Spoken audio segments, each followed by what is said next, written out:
Welcome back. Welcome back to another episode of the Fifth Quarter Podcast. I'm your host, Marcus Jones, the Bluff City Cowboy, coming to you live from Memphis, Tennessee.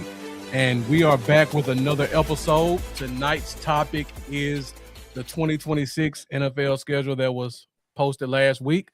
Got a lot to talk about, so of course I had to bring my guys back for another very spirited, very knowledgeable, engaged conversation about the schedule. Before I introduce them, get some house cleaning out the way. I see those views are starting to grow pretty fast, so thank you everybody who's watching on YouTube. Make sure you hit that like button if you're watching from Facebook. Let's get those likes to match those views. For those of you watching from YouTube, if you get a chance, go over to Facebook, type in DC4L, join that Facebook group. We're about 18,000 strong right now. We have a ton of admin who monitor the page.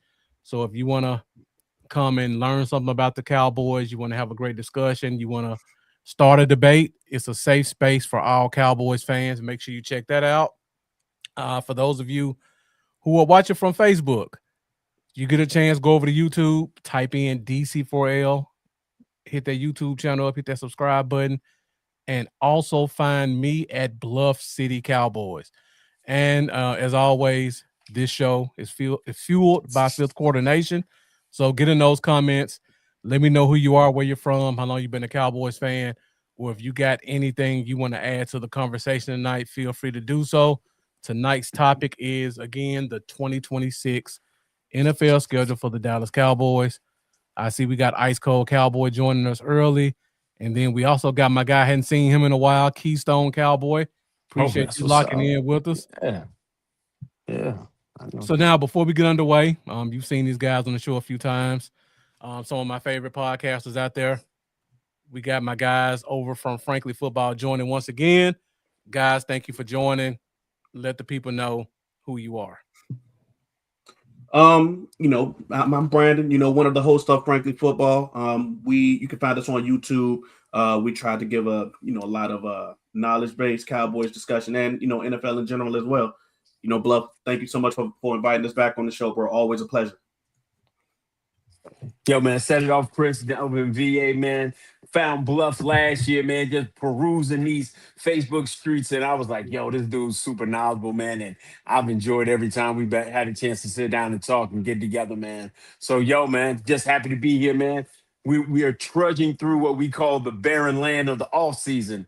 And we talked about the draft. We talked about the draft and we talked about the schedule the other night. But I definitely wanted to get on with Bluff, man, and chop this thing up as well. Thank you for having us, man. Oh, man. Appreciate you guys contacting me. I always love having some guys I can bounce ideas off of. No doubt. Before we get started with the schedule show, the reason we started late because we had a great conversation going behind the scenes and we lost track of time. Yeah. Sorry about that, family. No, you're good. So before we get into the schedule, let me know from you guys. We talked about undrafted free agents last week. Right. Who are your top 3 guys that you think have the best chance of making the roster just right now? Right. Well, no particular order, just no particular. Okay. Yeah, just top 3 guys you like who you think have a chance. Okay, so one of the guys we talked about back, off camera, y'all go ahead and shout him down. I want him because it's personal, but Tommy Dunn is my number one guy to make it. He's my number one guy to make as an undrafted guy and make this team. I just like his versatility. I like the room he's going into. I think you're going to be able to change and move some people around different. I just think Q Williams has always been the one guy I wanted on this football team because I wanted a dominating nose tackle who could move all over the place. And the way he played at Alabama, and I just always wanted him here. I think Dunn just adds to the rotation in that room. And like we were talking about 5 defensive tackles. I think we might even go 6 with what we're trying to get to. So Tommy Dunn's my number one guy. Okay. You got another one you like? If you can't give me 3, just give me 2. Oh, my second. What about the guy that everybody's falling in love with? I mean, he's so easy, and the reason we love Trigg so much is because we really hate Jake Ferguson a lot. because and let me say this and so people can understand where I'm coming from. When we had that year where Dalton Schultz, Jake Ferguson, and Peyton Hendershot were there. We were loving Peyton Hendershot and Jake Ferguson because they were versatile, getting down the field, splitting the seams, and making plays after catching the football, after having so many years of 6 yards and falling from old Jason Witten and Dalton Schultz. But Ferguson has never took that next step. So we've been looking for any and everybody to replace him because, Faraday, is it Ronaldo Faraday, the kid out of Faraday. Rivalde, excuse me. Yeah. He didn't crack the lineup last year to figure out what's going on with him. We already got a blocking tight end in span form. So Trig is just, we want a middle of the field, seam busting tight end that we haven't had for Rain ever. Those are the two areas that we've never given Rain that next level guy, is that tight end that can, middle of the field guy, and we've never given him a replacement for Cole Beasley, that shifty middle of the field wide receiver. So that's why everybody loves Trig, man. Yeah. So like the chat is saying, Michael Trigg, tight end out of Baylor, definitely has the best chance to make the roster, and that's going to be a common theme with the three guys that I picked. I think that Michael Trigg has an amazing chance to make the roster because I think that the front office might be out on Schoonmaker, and they just looking for a more explosive receiving threat at the tight end position. Yeah. Next, I think is Dominic Richardson, running back out of Tulsa. Okay. The running back 2 situation has not really been solved yet. So if he can come in and give you meaningful reps, and like you said, Bluff, he can give you a reliable 4 or 5 yards. He may not break a big one off, but he can give you a reliable short scamper. And if he can be productive with that, consistent with that, then he'll make his way in that running back room. And then the last one is Langston Peterson, the Vandy linebacker. Okay. We haven't really figured out the linebacker room in its totality yet, and it was just bad last year. If I could be frank about it. Yeah. Hey man, look, it wasn't bad last year. Horrendous. It was horrific. Yeah, there we go. You got to put some emphasis on it. This was okay. I got to use a couple $5 words. You got to get. Okay. You got to really get it. It was abhorrent, Chris. It was abhorrent. There we go. Oh, it wasn't that bad. Nah, them jokers was bad last year, and you called it 2 years in a row. So I'm not gonna steal any thunder from you in that area. Linebacker room has been terrible. But okay. The Vandy kid, I like him too. Yeah. I've seen him for a minute. Yeah. I got him number 4 on mine. And that's only because, like you said, we lost Brandon. Yeah, he'll be right back. Okay. He'll be right back. But yeah, when I look at him, my camera. Just adjusting the camera. Yeah, go ahead. Yeah. Okay. Yeah, when I look at Patterson, I talked about this during the draft, how we got the safety, so we don't necessarily have to have like a green dot guy linebacker.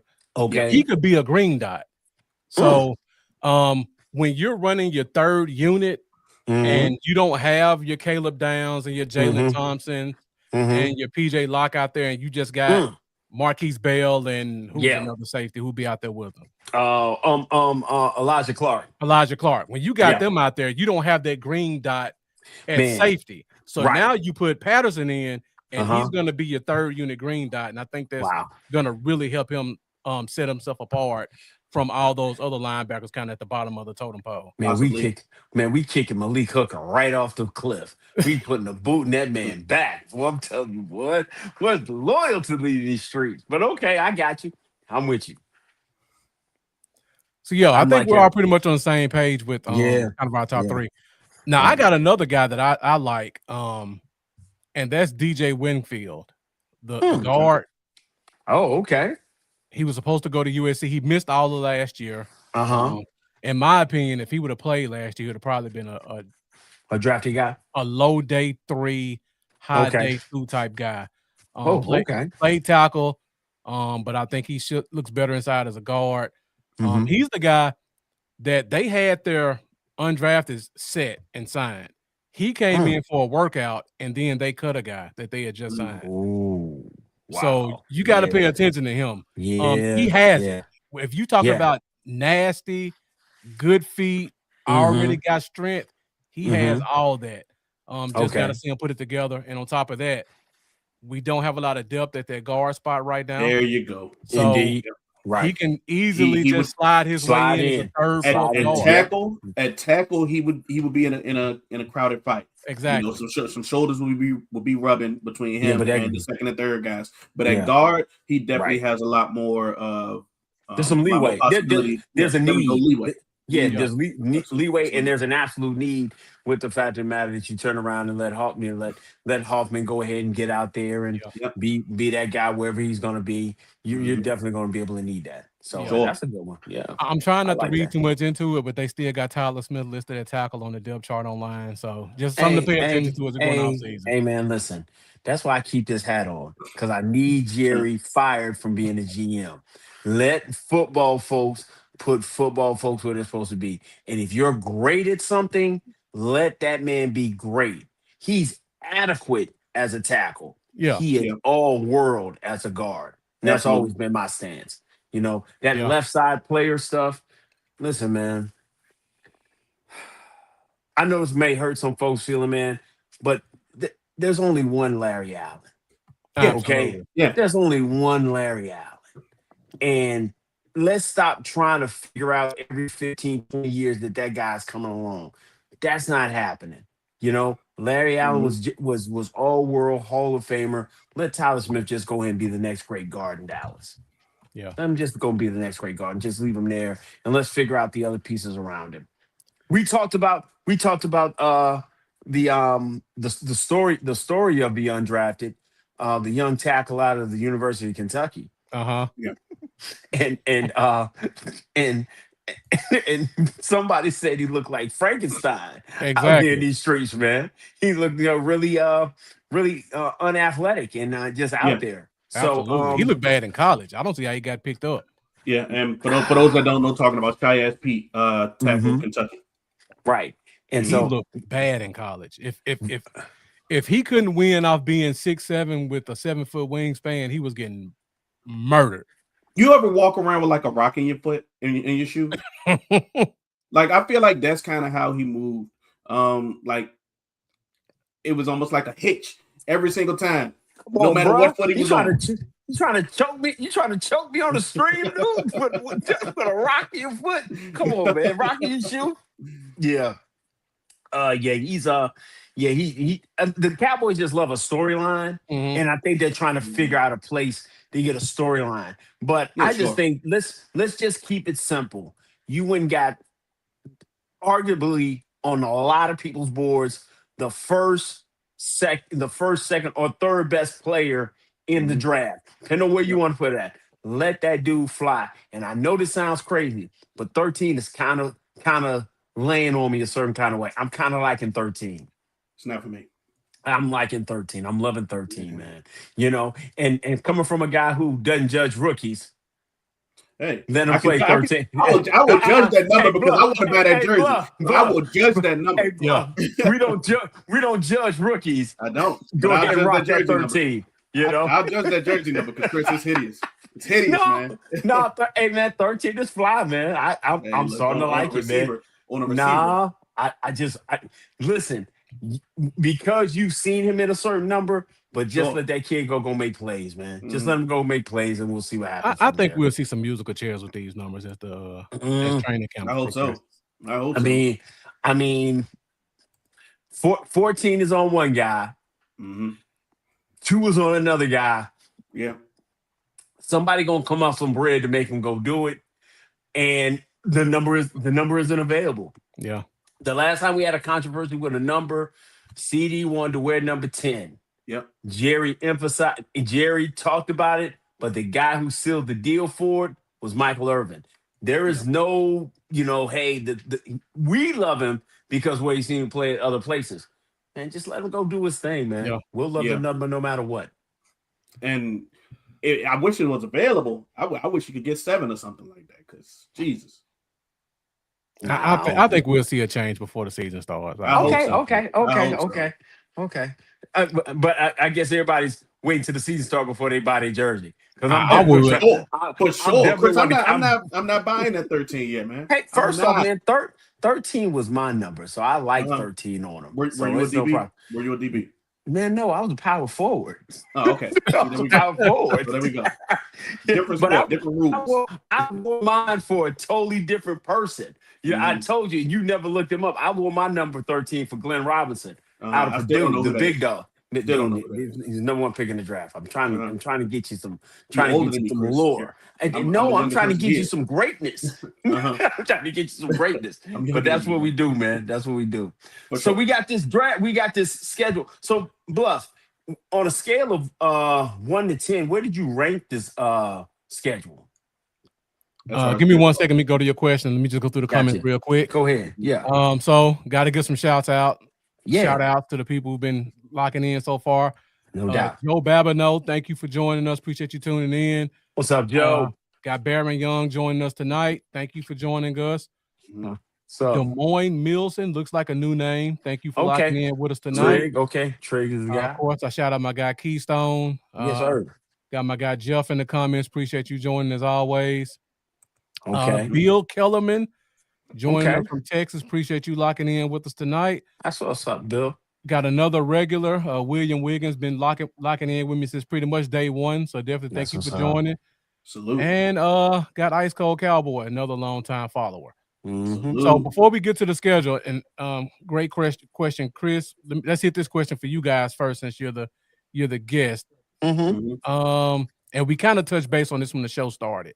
Des Moines Milson asked the question: how do you feel about the linebackers at this point in the offseason? Uncomfortable. Damone, I'm gonna give you how I feel, but I like the linebacker room. I don't think you need to add another guy. I like everything that we have because we got some people who got to prove something. So are you being sarcastic or are you being serious? No, I'm being flat out serious. Okay, this is a lot more optimistic than me. I'm way more optimistic than him. Yeah. Okay, so I love Curtis Robinson. You got Bluff. You got him as your sixth guy. I think he comes in place. Justin, I'm just wanting to see what Justin Barron does because I think he gives you so much upside. His size, his ability, like we talked about earlier, his ability to cover and do certain things. So I think he helps people in that area. I think you have a wild card in Overshown because he's got to prove it. He went and got the guy that all the Cowboy Nation hates. He went and hired David Mulugeta. So he's thinking this is his chance to go get a payday. All right. So those are three right there. And then I love the addition of D Winters because D Winters is a ascending guy. So many times the Cowboys get a linebacker from somewhere, Logan Wilson, which we should have kept for a fifth-round pick. And then you turn around and get guys like, Kenneth Murray, because he still doesn't know how to play football, and then you get Jack Sanborn. Then, you thought he was going to be somebody, and he showed you the first play when he was at the Cowboys. He had Saquon in the hole. Saquon just gave him a little shake, and he was somewhere over there. Yeah, had him eating a hot dog. So now that I've got younger guys, I truly believe if you get younger guys who can be taught with this staff, because this staff is going to have to be the essence. That's our biggest addition that we got in free agency, the staff, from Christian Parker and all the guys that he brought with him that he hired. So I like those three. And then with Winters being an ascending guy, I get to see his best football ahead of him. I think last year he had 107 tackles. So I think and he's 27, so he's on the right side of 28 going forward. And then Barham, man, I don't think people have had this much excitement about what we have.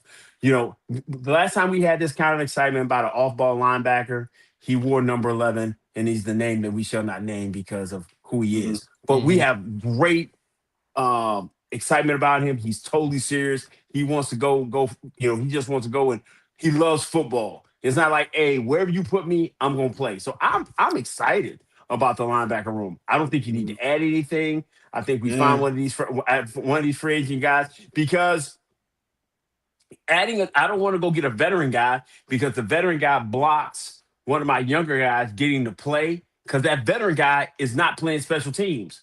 So why am I bringing him? I want my guys to get as many reps as possible as they can and help out. So I'm fine with the linebacker room. Okay. I'm dissatisfied. Like I told you. I believe that if Overshown is healthy, he can be an amazing player. but he's missed, I want to say 34 games of his young career. Is that number correct? It's That's more than sounds he's pretty played. close. D Winters, I think, can be a good player, but it still remains to be seen how he's going to perform in a 3-4 system. And everything else after that is a question mark. Shamar James, he's going into his second year. That's when we're really going to see what type of players he is. And then guys like Justin Barron, Curtis Robinson, those are question marks. So you got more questions than you have solid answers in this linebacker room so far. I'm unsatisfied with what they've done so far. I want at least one more guy. One more guy to do what, B? To do what? To play. I don't need another guy to play. To do what? I got all these young all these young talented guys that you brought in you brought in last year to be able to play. Shamar James is highly talented. Shamar James coming out of high school into college and things like that. You need to get him on the field to go make plays. I need to figure out what Justin Barron is. I need to figure out. I think Curtis Robinson can play. So my thing is, if you go get a guy, right? You go get an old Bobby Wagner. You go get somebody like that. All that person does is stop you from developing the younger guys that you want to be, because we have such a heavy front-loaded salary-wise type of team. Yeah, I can never find out what my younger guys can do, and then they go somewhere else and play and ball out. Let me ask you this question, Chris. And I'm surprised by you, because when I came on you guys' show 2 months ago and I was saying pretty much the same thing you saying, y'all both tried to run me off the screen. No, I'm gonna tell you what happened. I'm gonna tell you what happened, man. This is the thing about it. This is the beautiful part about it, Bluff. Once you get more new information, you can always change your mind. You can always come back and be like, you know what, Mark, Bluff was right.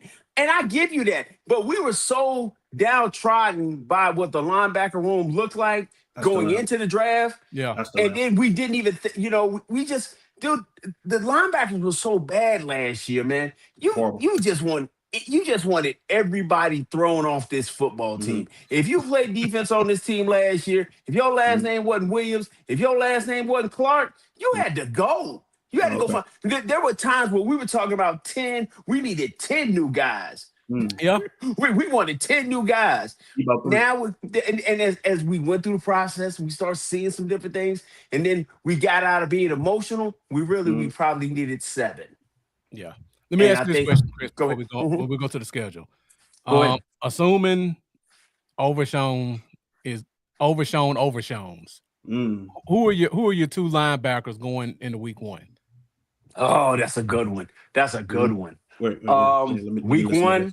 Week one. Oh, you trying to listen? Oh, yeah, okay. I'm listening. Oh, you're listening. Okay. Yeah. So if I'm lining up, playing the Giants Sunday night, I'm going with D. I'm going with D Winters. Okay. Come on, give it to me. Yeah. Come on. Cause I can't trust him. Yeah, I can't trust him, man. You gotta pretend like some of these guys don't exist, Chris. I can't trust him. I gotta start a rookie right next to him. Yeah. I gotta put Barham right next to him. I cannot walk into this season thinking I'm gonna get 17. Our ultimate goal, Bluff, is 19. Until they prove me otherwise. Because I don't believe in 20 yet. I don't believe in us getting to the Super Bowl. I just wanted to get us to the NFC Championship. But I'm gonna have to start off with Winters and Winters and Barham. Okay. Those are my 2. Go ahead, B. That would have been the 2 that I would have picked. Okay. Okay. Yeah. And that's no slight against James Barron or Robinson or Leofau if he's there or anything like that. That I think that if you want the guy who's going to give you the most juice out of the gate, if Overshown says ouch, it'll be Barham. Yeah. Yeah, I think Overshown has a heavy rotation inside that. If we got 65 snaps, hey man, if we're at 65 snaps, can we say this all together? Can we get some Jeff Heath type of snaps out of Overshown? This is a family show, Chris. Why we gotta bring him up, man? Yo, man, listen, man, the GOAT will still always be the GOAT, man. And so if we can get 25 great snaps out of Overshown, and until we feel like we can trust them with more and for what we're trying to do, that's what I'm looking for. Okay. I mean, I'm not upset at that. I do think that he kind of got to be on the snap count just because of his inability to stay healthy, and I'm cool with it. His fragility. I'm cool with it. Yeah, there we go. Fragility. Boy, you bringing out some $5 words today, Chris. Man, when I hang out with Bluff, man, I gotta bring my A game, man. I gotta bring my A game. So yeah, Chris, I do think that relegating Overshown to like a I hate to say the word rotational, but that kind of describes it. Yeah, relegating them to a rotational role. Why would that might be the best for him in the long term. But why would you trust him with more when he hasn't shown you he can do it? Yeah, come on, bro. Come on. Mm-hmm. Absolutely. All right, guys. That's great conversation. Let's go ahead and get to the topic at hand. Let's take a look at this 2026 schedule. So, Chris, before we got talking about linebackers, you had a question for me. What was that question? I'm sorry, I forgot. Oh man, daggone, Marcus. I think it was something about how would I grade the schedule? Oh yeah, what was on a scale of 1 to 10? Because we did ours about where we ranked it. Where would you give the schedule? You mean in terms of difficulty? Yes, difficulty. Okay. I see we got my guy Nick's joining us. Nick's, thank you for tuning in. Nick's, what's up, man? Appreciate it. Whew, looking at the schedule, I think it's going to be a lot harder than actually going through it. But just looking right now, probably I want to say a 8. Wow. Okay. I'm leaning more towards 7.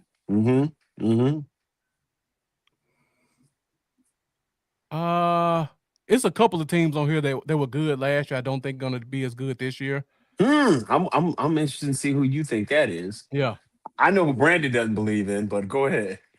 So what we'll do is this is the full schedule, so everybody can kind of get a look, and then we'll break it down into 4 quarters. So we'll do week 1 through 5, 6 through 10, 11 through 14, 15 through 18. There we go. There we go. We'll just go through them quickly. Give you guys some thoughts about each team and let you know whether we think it's a win or loss. Gotcha. All right, so let's go ahead. Let's get into it. Oh, before we go, so what did you guys say last week? I ranked it as it's the 5th hardest schedule in the NFL. Where I ranked it. So because of that difficulty, and I when I saw that, I said I'm gonna get this like a 9. This is a gauntlet with the late bye and everything that comes along with it. I'm worried about how we weather the storm. This people staying healthy and how we're going to be able to find different pockets for certain things. We're going to go through these first 5, and I'll elaborate a little bit more. But I got it as an 8.5. It's a tough one. Okay, absolutely. I 100% agree with Chris. There are extremely tough stretches throughout the season. The outside of division and outside of conference opponents are either ones who have consistently given us trouble or just generally hard teams. So yeah, they didn't do us any favors. So it's up to the Cowboys to step up to that challenge. Yeah, absolutely. Great point. Yep. So I see we got Mendoza joining us in the comments. Mendoza, appreciate you tuning in. Shout out to your brother Fernando. Came just in time. No doubt. All right. So first start of the season. As you know, this is kind of where teams are still trying to feel themselves out. Right. Many preseason. Yeah. Many preseason. A lot of games go either way. It's pretty much just kind of a talent on talent type thing right here. Nobody really has a grasp on their scheme. You try to lean into your home games if you can. Right. And just try to squeeze a couple of them out. Now, unfortunately for us, we have what's essentially 3 away games in our first 5. Right. So that makes it a little bit difficult. But just looking at week 1 at New York Giants, pretty much a season staple at this point. The Cowboys are playing the Giants. Yep. Over the past 6 years, we pretty much dominated them. Sunday Night Football. Do you guys think we continue to trend week 1? Started off big. All right. Yes, I do think that we beat them. I think that if they would have had Malik Neighbors, then maybe we could have a conversation. But with Malik Neighbors it being a serious question mark whether he will be ready by the beginning of the season, right? As well as Jackson Dart, and Chris's guy Cam Scatterboo, Scatterboo, yeah. all returning from injury. I knew he was going to say that dude's name. Yeah. But so with all three of their major pieces on offense returning from injury, that is going to be an extra get right game for them. They may not start camp fully healthy and things like that. So yes, I believe that we continue to beat the Giants. Yeah. Without their quarterback having a career day against us this time. Yeah.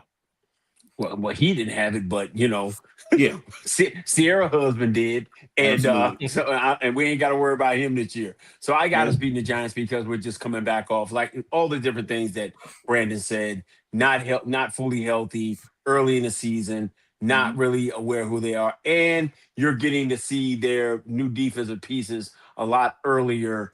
They're going to be a lot better as the season goes on. So I said we beat the Giants handily on Sunday Night Football and start off 1-0. I'm right there with you. Going into week 2. Now with Washington quarterbacks dealing with injuries. Their number 2 receiver right now is Traylon Burks. I don't think they have running back figured out yet.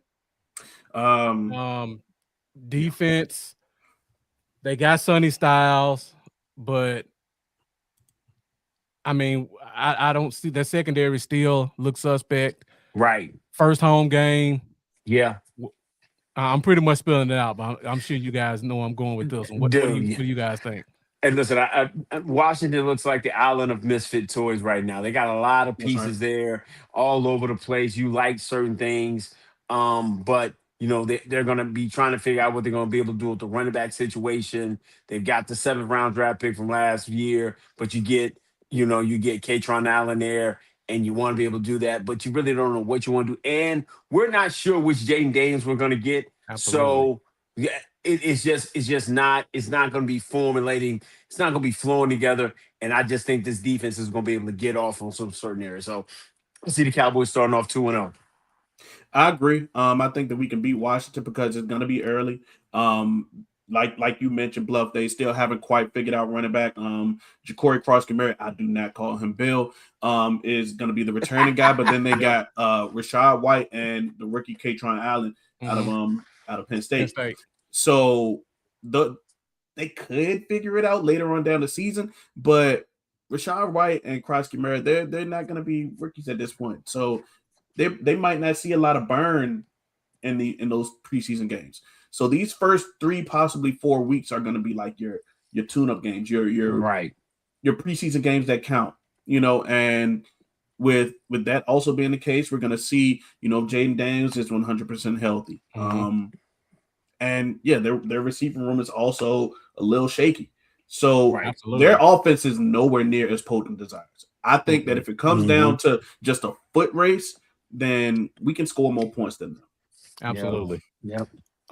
One thing I will say about this game is, though, this will be our first test for our linebackers because, for one, you got a mobile quarterback. Right. For 2, they just signed a extremely athletic tight end in Okonkwo. Yeah. And then Krosky, Merritt, and Rashad White are really good out of the backfield in terms of receivers. So we're going to find out how those guys can play in space early based off of this game. Absolutely. And that'll definitely lead us into week 3, where I think it gets kind of interesting. I feel like we may have a difference of opinion on this one, but we got to make that 10-hour flight. Right. 11. I think it's 11. I think it's an 11-hour flight. 11 hours. Yeah. So based off what we all say, we're riding high for 2 games, up 2 games, both in division. Probably be number 1 at that point, and we got to play against Baltimore. What do you guys think about this game? I'm not really. Yeah, this is gonna be a tough one, but you really don't know who they are. Yeah. Jesse Mentis is gonna be coming in. He's gonna want to put his own label on this defense. Yeah, this defense took a beating last year. Absolutely. So you could do whatever you want to, which was really odd for a lot of us because we haven't seen that kind of Ravens defense be like that in the last 10, 15 years. That's been kind of the staple of this football team. So, and then it's just going to be what can Lamar do? He lost Lively. That was a huge piece for him last year. He loved working with the tight end. So and they really are just trying to figure out who they are. I think this is going to be like you said. I think you get a test in week 2 with Washington running around with a mobile quarterback. Just at the linebacker spot, yeah. Yeah, at the linebacker Yeah. spot. I think you get another test with that this week, and the next week with the Ravens. But I just trust this offense way more than maybe I should. I think you beat Baltimore. I think Baltimore doesn't, hasn't fully bounced back to who they were, and I think you're 3-0. I think you beat the Ravens. Yeah. I think that you can beat the Ravens. Okay. But this is going to be one of the tougher games. It's very early in the season where a team still hasn't really gotten all of the rust out. Gotten everything figured out offensively or defensively, and then you're going to an area where it's an extremely long flight, and the NFL doesn't want teams to be in Brazil that often. Excuse me, that long For a period of time because of the long period of time. gang Yeah. activity down there. If you remember the game that they did last year, they basically flew those guys out there last minute the game, out the game, home. Yeah. So that's something that is going to interfere with that get right process of those first 3 or 4 games. The Ravens, I believe, if they choose to, they can beat you on the ground or in the air. Lamar, like we've talked about before, extremely mobile quarterback. Our defense hasn't historically done too well against mobile quarterbacks, but then you got Derrick Henry in that backfield, man. When he lines up in that capital I, 7 yards back and gets a head full of steam, man, he is still one of the best running backs in the league. Had a down year last year, but I would bank on him doing better before I bank on him doing worse. But hey, man, listen, I understand that, but listen, the one guy who's undefeated is Father Time. So I think he's got to start slowing down at some point. At some point, he's got to start becoming immortal. And I understand he's been immortal for the last he's been in the league 12 years? No, not that long. No, 10 years. He came out the same years. Yeah, 10 years. He's been in the league 10 years. So I think we might start seeing a little, decline with him. And I think the 11-hour flight affects him just like it affects our guys. So I think we might have a little opportunity and we have built this defense to stop the run. I think you got an opportunity to beat the Ravens. You can. Okay. You can. But I'm not just gonna outright say, oh yeah, we could beat them people. Like I feel against New York and against Washington. I think that Baltimore lost. That's a good point. That's a great point. What was the point? Excuse me. No. I was reading the comments. Getting them early is huge. Getting them early with a new head coach for sure. Right. For sure. That's huge. Yeah. I think that it's one thing to have to play Lamar and Derrick Henry once they got things figured out. Yeah, I'm inclined to agree. When they're still kind of fine tuning things and then they get right process, it gives you more of a chance than you want to believe. So yeah, I agree.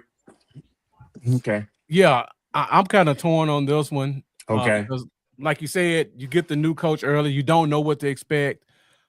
Is the defense going to gel quick? Yeah. And then on offense, we haven't really seen a lot of consistent Lamar Jackson over the past year or so. True. What does this new offensive coordinator do for him? Okay. Because their problems the last 14 months, they start running the ball and being successful, and then they go away from it in the go straight away from it. Makes no sense. From it. Yeah, none whatsoever. So you got to see what this offensive coordinator does. Just doing a quick search on him, it looks like he believes in physicality. So this will be our first real test for our run game, I think. Right. I don't think Washington is a defensive-minded head coach, though. Yeah, that's true. So it's going to be run the ball, but defensive-minded head coaches usually run the ball and they want to run the ball and play defense. Yeah, they ain't about throwing it. They want to run the ball, keep the game tight, and go from there. So if you get up by 14 on them and force them to do what they don't want to do, I think it plays into your hand. Sure. Yep, I think it plays into your hand. I think right now we're all kind of set. First 2 weeks should be definitely dubs. Right. Kind of waffling on week 3, week 4. Gotcha. This is where it gets interesting. In-state rivalry. Yeah. This team is coming to play physical smash mouth football. I don't know what they're going to do at the running back position. So, quarterback can be a little bit shaky. We've seen a little bit. I'm being generous. Okay. we've seen him lose some games that their defense pretty much gift wrapped for him. Right. So we got to go to Houston and see what those boys got. What do you guys think? What do you guys think we are on that one? You got to be. I do think that the weakest part of Houston last year was CJ Stroud. He had that sophomore slump like some people do, and that's just a product of teams getting film on you. Now I do believe that David Montgomery is a really good running back. And I think that Woody Marks is an okay number 2. So I'm willing to give him a bit more credit than they've earned at the running back position, because you can see last year that it was definitely a problem. The most important thing for the Texans offense this year, I believe, is going to be getting Tank Dell back, recovering from that horrific injury. Yeah. But we got to see if he's still going to be Tank Dell from 2 years ago. Right. And that's going to be a thing. Now, this could be the Dalton Schultz revenge game.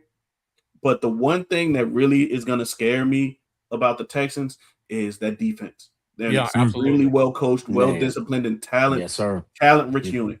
Yeah. You done, B? Now the league kind of did us a favor with this one, putting this game immediately after an international game where travel can be kind of compromised because of the situation over there. They gave us a game that is a 45-minute flight away. So I do think that Dallas gets a little bit more opportunity to prepare, because they don't have to worry about getting the team ready to travel as far as they would in some of these other games. Right. This one right here is going to be a knockdown, drag out slugfest. I think this is the first time. See, I always equate my wins based on the quarterback I'm going against. Sure. So the first 4 games, I've got the best quarterback 3 out of those 4 games. I think Lamar is still being an MVP caliber guy. He's one of the top 7 quarterbacks in the NFL. I'm going to go play Stroud. I'm CJ Stroud. I'm not afraid of CJ Stroud, but I am afraid of that defense. And it's hard for me to doubt rain against anybody, but that's going to be one of the 4 toughest defenses they play all year, in my opinion. Absolutely. Without question. They're physical. They're well disciplined. Them jokers got those red helmets on. They coming to bring the heat. Will Anderson is a monster. They turned around. This was the thing that drove me crazy. They already had Will Anderson. That defense was already crazy. And then they turn around and get the kid from Ohio State, just like in like the 4th and 5th round. He's just sitting there. Nobody acts like he's any good at all. Watching that dude just whoop ass all the college football season, and he just falls in the 4th and 5th round. So I just like this team. I think this will be the biggest test, because absolutely. I think we're gonna have to be patient. Stroud is gonna give us one. Man, I just don't. My biggest fear here is not about my offense, but not about my defense, but it's really my offensive line. Can they punch somebody in the mouth? Can they go out and finally punch somebody in the mouth and get the physicality that we were promised from our our head coach and our offensive coordinator? That's going to be a tough one. I'm shaky on that one, man. I might get that one to Houston, man. I might have to get that one to Houston. Yeah. Based on their offense, I actually feel a lot better playing Houston's offense than I do playing Baltimore's. But the Texans defense could easily be the toughest defense that we played this entire season. Absolutely. On all 3 levels. Yeah, man. Absolutely. They won the top 4. They're in my top 4. Yeah. They're in my top 4. When I look at this game, this is a game where I talked about it with the Ravens, but I think this week really tells us where our defense is, because that offensive line at Houston is garbage. And if our pass rushers are anything, they have to show it this week. This should be a confidence week for them. Okay. Yeah. And then I'm really big on guys taking a second year leap. I'm sure if you listen to me talk, you always Of hear me course. kind Yeah, of highlight guys who are rookies going into their second year. You talked about Tank Dell coming back, but they drafted two really good receivers in Houston last year, in Jaden Higgins and Jalen Noel.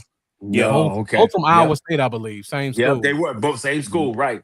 Yep. And those guys, while they didn't do much last year, going into their second year, I think they have a chance to kind of show what they can do, especially if Tank Dell comes back and you don't put that responsibility of trying to be the number 2 guy like you had last year. True.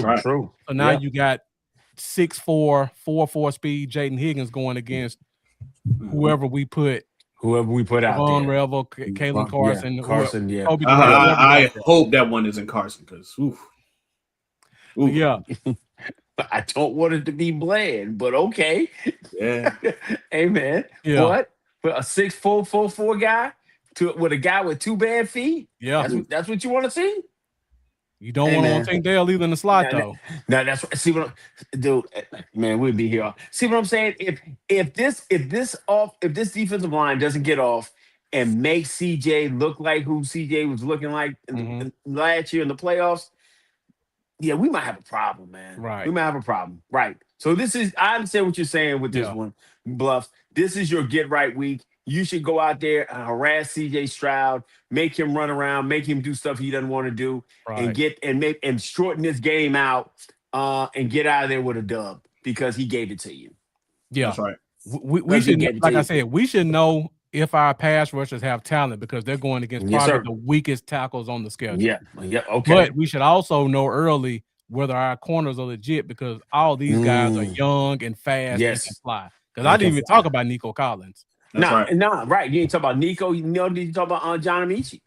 Yeah. Amici still there. Mitchie's gone. Okay, I thought Mitchie. Okay, I thought Mitchie was still there with him. Okay, you're right. You're right. Yeah, where did he go? Never. He went to Philly last year, and then they released him, and he went somewhere else after that. Okay, all right. So yeah, they got some weapons. Yeah, so I'm leaning with Houston on this one. Okay, all here right. we go to week 5. We got Tampa Bay coming to the house. Baker Mayfield got the young rookie receiver from last year going into his second year. Ooh, a Mecca. Yep. Don't know if Goodwin's going to be there or not. That defense, I don't know what that defense is going to look like. I think this is going to be the first shootout game on the schedule. What do you guys think? You gotta be. You want to start? I believe that this can go a few ways. I think Bucky Irvin is really good. Yeah, and I've thought that ever since he was about to be drafted. Right, Bucky Irvin is really good, and he landed in a great situation in Tampa. So if he can be healthy, I'd be scared of Bucky, man. Yeah, I agree. I think he is the one where we get to see if this defense is going to stand up against a very versatile running back and not just let somebody beat us up on the ground, see if they can cover them on receiving routes as well. Chris Godwin, often hurt guy. So I think they just pretend that he doesn't exist anymore, which is cool. You kind of got to do that. We got to see Tez Johnson with Tampa really emerge once Emeka Egbuka got hurt, and then teams just started to fear him. Tez Johnson was a great beneficiary from that. And then Jalen McMillan has just been a guy who's been very dependable with them as well. I think you can get to Baker though. I think that his line will allow you to get to him. So I think that would be the opportunity as well for you to get a dub. Can you get to the quarterback? And we still kind of have some questions at edge rusher. But that'll have to be one of those early moments where they figure it out. And I think that by week 5, teams got those wrinkles ironed out. So we'll be able to understand who this Cowboys defense is at that time. Now for the Tampa defense, they got that very, very lethal Velociraptor on the other side. He went over those very short arms through the vein over there, man. And then you said this is a family show. We ain't gonna be degrading folks. And like I always told you, the T-Rex always shows up at the end of the movie and kills everybody. So I have no doubt in my mind that that they'll have things ready to go Mhm. with Bain on that opposite side. And I think we get a lot of 12 personnel that week because we're going to try to keep that man touching somebody long enough for us to get the ball off. I like this matchup. I think it's a bounce back week for us after having going against a very, very physical Yeah. Houston team. Yeah. You get back home, you get settled in a little bit, and I think you turn around and Rain just proves who he is as being one of those top 7 quarterbacks. You know what? When like I said, if I got the better quarterback, I feel we got a great advantage in that spot. I Yeah. think Yeah. you're going to be able to score points at will against them.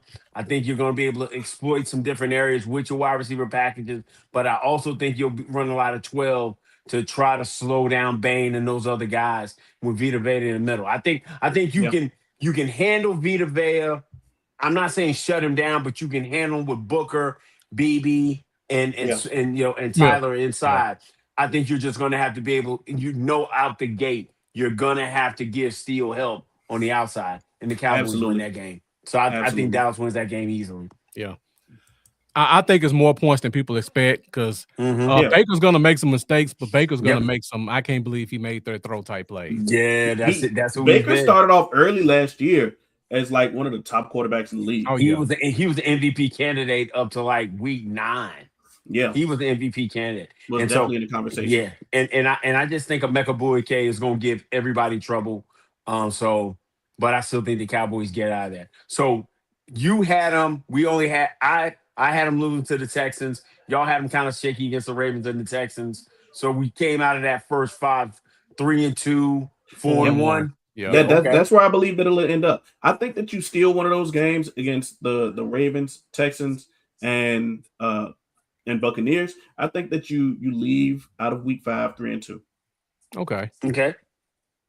All right. I'm leaning more towards 4-1, but Yeah. that Ravens game, I got to see what our run defense looks like, and I got to Absolutely. see if the Ravens actually stick to the run. Gotcha. Absolutely. Gotcha. Okay. All right, so schedule gets a lot tougher right here. Yeah. I know a lot of people look at that card. Well, we'll get to the Cardinals game. So Yeah. let's start off week 6. That big game against Green Bay. Definitely going to be the primetime game. Will Micah be back by this game? Micah Parsons will be back. That will be Yeah. his season debut in Green Bay against the Cowboys. He is gearing to play that game more than any other game I agree. for a season. So, with that being, that kind of fell in the B's sweet spot. B likes to get these out of the way, kind of super cold weather, winter type games out the way between week 4 and week 10. He That's got right. it week 6. It's perfect. So it's football weather, but it's not crazy cold. But I think because Michael's going to be so geared up to get there, he's still 5 weeks behind everybody else. Everybody else got their legs, right? So Yep. I think that'll be he'll be pumped up on adrenaline, but I don't think he's going to have stamina later on in this game. I'm looking for the Cowboys to go up there and just I'm looking for them to go win that one. Okay. That's gonna be a statement game for me. I think Jordan Love is closer to being to the bottom third of the league in quarterbacks. I'm not as high on him as everyone else is. I think we have a great opportunity to kind of just continue to start as we start getting to this point. I think Christian Parker gets a chance to start forming that amoeba. I'm trying to get his defense a nickname, but I Yeah. think it's going to be an amoeba type defense where you're going to have guys coming from so many different directions. You're not going to know where they're coming from, with Downs being that weapon piece and different things of that nature. So I think we get the Packers in that game. Yeah. I'm with you on that one. I think by week 6, we know what the defense is. Everybody's kind of settled into what the scheme is, whether Right. good or That's right. bad. They'll know what to do, and we'll know what they are. That's Right. right. I lean Dallas because of last year. We played them 40-40, Right. and our team has made much more improvements than their team has. That's what I'm Gotcha. going off of. Yeah. Our defense added some more pieces that a play here or there gave us the tie. I think we got some guys now who can make that play here instead of leaving it on the field. Right. I don't think it'll be 40-40, but I I mean, think we'll definitely pull that one off. you had him beat, and you only needed to hold him for 41 seconds, and you couldn't do it. Yeah. Absolutely. That's insane. That's just, gosh, that defense was bad last year. You got it, B. What you got? I kind of leaned Dallas a little bit for the same reason that you did, Bluff. The Packers were able to we were able to tie a game with the Packers. And they're a team that has historically given us a lot of trouble.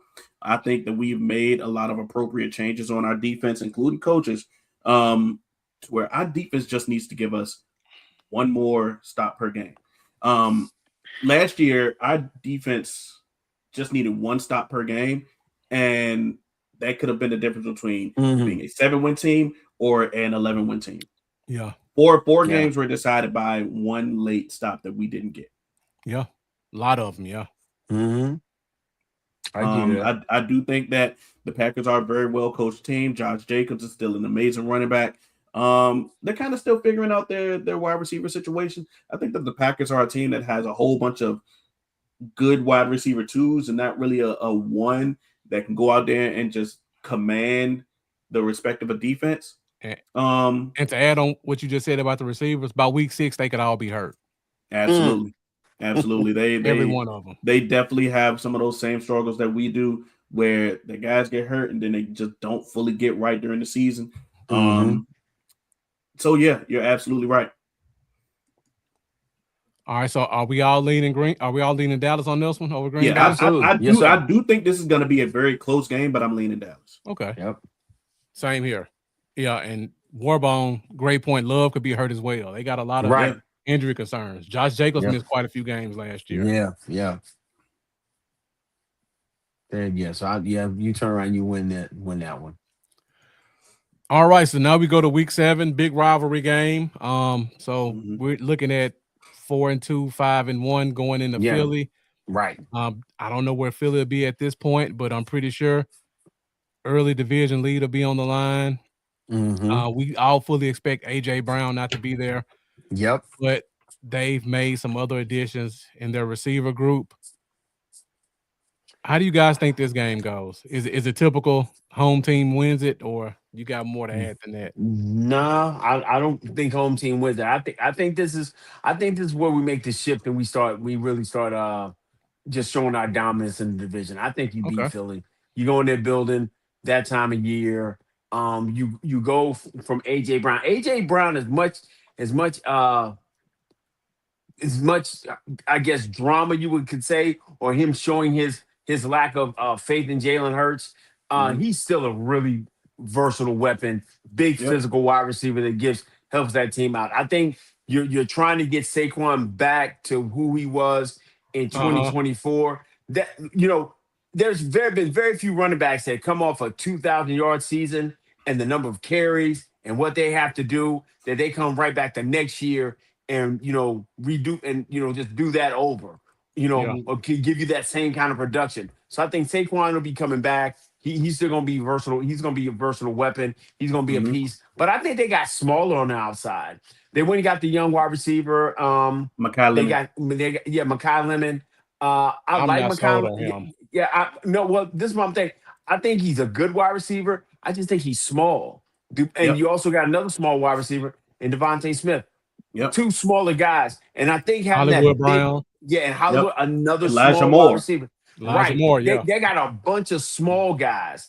And I think we'll be able to overpower them because we're going to have bigger corners. I think Shavon Rebel's going to be out there. I think Mr. Moore is going to make a case to get some snaps by the 7th week of the season. By week 7. So I think you kind of get that more bigger, physical type cornerbacks. I think we turn around and shut that quote unquote passing game down, because if Jalen doesn't have wide open windows, he's not a tight window throwing type of quarterback. Okay. And so I think that limits them. I think we force them to throw the football. I think we win that game, and I think we're going to go away and really hammer Philly. I think we really hammer them. I'm inclined to agree, Chris, especially on the receiver point. I think that if all of your receivers can get bullied off of the line, then that can cause a problem. Now, that's not to discount what they could do with Saquon Barkley and their conglomerate of running back twos, whether it's Tank Bigsby, Will Shipley, or Damian Pierce, anybody really. So they got a very, very good running game, and then they do the whole touch push thing as well. So I am not going to discount what they do, but I think that the receiver troubles and the coaching and pieces that they lost on defense are really going to be detrimental to them. They lost Reed Blankenship. They lost a lot of pieces on that defense that I believe were important. They lost both safeties, I believe. Yep. Yes, they did. So now they're probably going to be looking like bringing in Makuba in a bigger role. Now, granted, I believe that he was good in college, but he still has to develop to be that guy. And then Marcus Epps, I think, is just a guy. I don't believe that he's like a true threat at safety. How do you feel about those corners though? Because they just added Tariq Woolen, so that's a pretty formidable. That is a great trio of corners with Quinn Mitchell, Cooper DeJean, and Tariq Woolen. We got to ask ourselves how important was coaching to that? Because that's a good point. Because the success of those young guys can definitely be attributed to coaching. Now, granted, Quinn Mitchell and Cooper DeJean, both amazing players, right? But if everybody is talking about how good Christian Parker is and how important he is to this Cowboys defense, doesn't that mean that he was probably important to that Eagles defense where he was the secondary coach as well? He was the coach that those guys spent the most time with. You spend the most time with your position coach. Your position coordinator, your side of the ball coordinator doesn't spend as much time with you as your position coach does. That's going to be the main person who you are a sponge from as a young player. So we're going to really be able to see if this is going to be the Christian Parker revenge game. I think that we have the better quarterback, obviously. I think that we have the better receiving room, especially with A.J. Brown being gone. We played them to an extremely close game last year. Yeah. The defense can get one more stop than they did last year. Absolutely. If your defense can get you one more stop, then we can win that game. I don't put that one. I don't put that one on the defense as much because we had an opportunity. Okay, thank you for answering me so quickly. So if you turn around in the first game you played them last year, right? Yep. You basically had them beat if you don't have Miles Sanders turn around and once fumble the football, right? Yeah, true, right, true. And right. So and you had that one, and I think CD had like 8 drops in that game. He did. He had 8 drops in that game. So as much as so we turned around and put a lot on the defense, and they proved to be terrible. But in that first time we played them, offensive, we had them whipped. So you got to go. Sure. You got to go execute. You got to go execute on offense and win and take those games. Sometimes when the team that's supposed to be so well coached or just be so superior, and you got them in their building, and that was a great chance where we didn't have to deal with Jalen Carter that night, and we still turned around and we still should have won that football game. So I know we wanted the defense to get a stop, right? But offense, when you got the opportunity to put them away, go ahead and put them away. Yeah. Sure. Yeah. I want to go Philly just because I believe rivalry game, home team normally takes it. But when I look at how close we played them, 1-1, should have won the second one. Right. With a bad defense. Yes. And then another thing that I really believe in is when you have a defensive coach that goes to another team. Yes. It's hard for the team that lost the defensive coach to scheme for him because they don't really know what he's going to do with his weapon. Right. That's right. He knows everything about all 11 guys that they have. Everything over there. Every weakness. He knows every route they like, what routes they don't like, what I need to take away, who they're going to look at when the going gets tough, where the blanket and shift coverage. He knows all of that against his offense. Right. So that little bit of an edge, I think, will give us that little bit over the top. Because they don't know, they can assume what he's going to do in Dallas. Right. But he knows what they're going to do. They're going to do. Absolutely. He literally saw it every day and was in the room with them when they installed it. Absolutely. Yeah. Absolutely. And they're not smart enough to change anything around in the coaching room or at the quarterback, unfortunately. Quite possibly, man. And then, like we said, that defense took some hits, man. They lost Nakobe Dean. Reed Blankenship, Sidney Brown, man, they took some hits. Yeah. They lost a lot. They lost a lot of talent. A lot of guys who were comfortable. And like you said, above all else, he lost the coach. Yeah. He lost one of the Absolutely. coaches. Yeah, one of the biggest parts to it. Whew. So I see. Yeah. I can't believe I'm going this far in with wins though. Yeah, I But- know. I know, but tough schedule. But when you start really looking at it and break it down, we got a lot of advantages in some different areas. This next one right here, Bluff. This one where it gets interesting. Yep. I'll go ahead and say it. Go ahead. I don't know why or how, but we can't beat the Cardinals. I don't know what it is. We can't. We just cannot beat the Cardinals. Bruh, listen, this football team is so much closer than everybody gives them credit for. They fourth pick in the draft, but this football team right here is absolutely loaded. And if we don't believe in anything else, you don't have to have a force multiplier at quarterback when you've got some of the pieces they've got. They're gonna have second-year Marvin Harris Jr. They're gonna turn around. They went and got Michael Wilson stepped up last year too. Don't forget him. Michael Wilson played well. They turned around. Yeah, and you turn around, you got probably the best tight end in football and Trey McBride, right? And then you turned around and got all the guy that everybody needs, because all you really need is Love. Jeremiah Love is going to be able to play. And this offensive line isn't as shoddy or terrible as we think they are. This Arizona football team is really good. And they're going to shock some people, man. That's going to be a tough game in Dallas. And like y'all said, we have the last 2 times we played them. I want to say last 3 times. I don't think we beat Arizona. It's 3, yeah. It's last 3 times we haven't beat. Like 8 years, I think. Yeah, we have not beat the Arizona Cardinals. So I think with the added addition of talent on offense and the team both times was against their backup quarterback, Chris. Absolutely. Well, yeah. Well, guess what? Jacoby's gonna be the starter. And I don't see how we win this one. I think we lose to the Arizona Cardinals again. I agree with you. Yep. Same. I agree. I think that some teams just know how to beat you. Like how we struggled against the Broncos, struggled against the Packers. Same thing applies to the Cardinals. The Cardinals are a team that just know how to play Dallas. And I don't believe that they're as close as Chris says. I think that they're a team that is just looking to have another bad year so that they can really dip at quarterback next year. Yeah.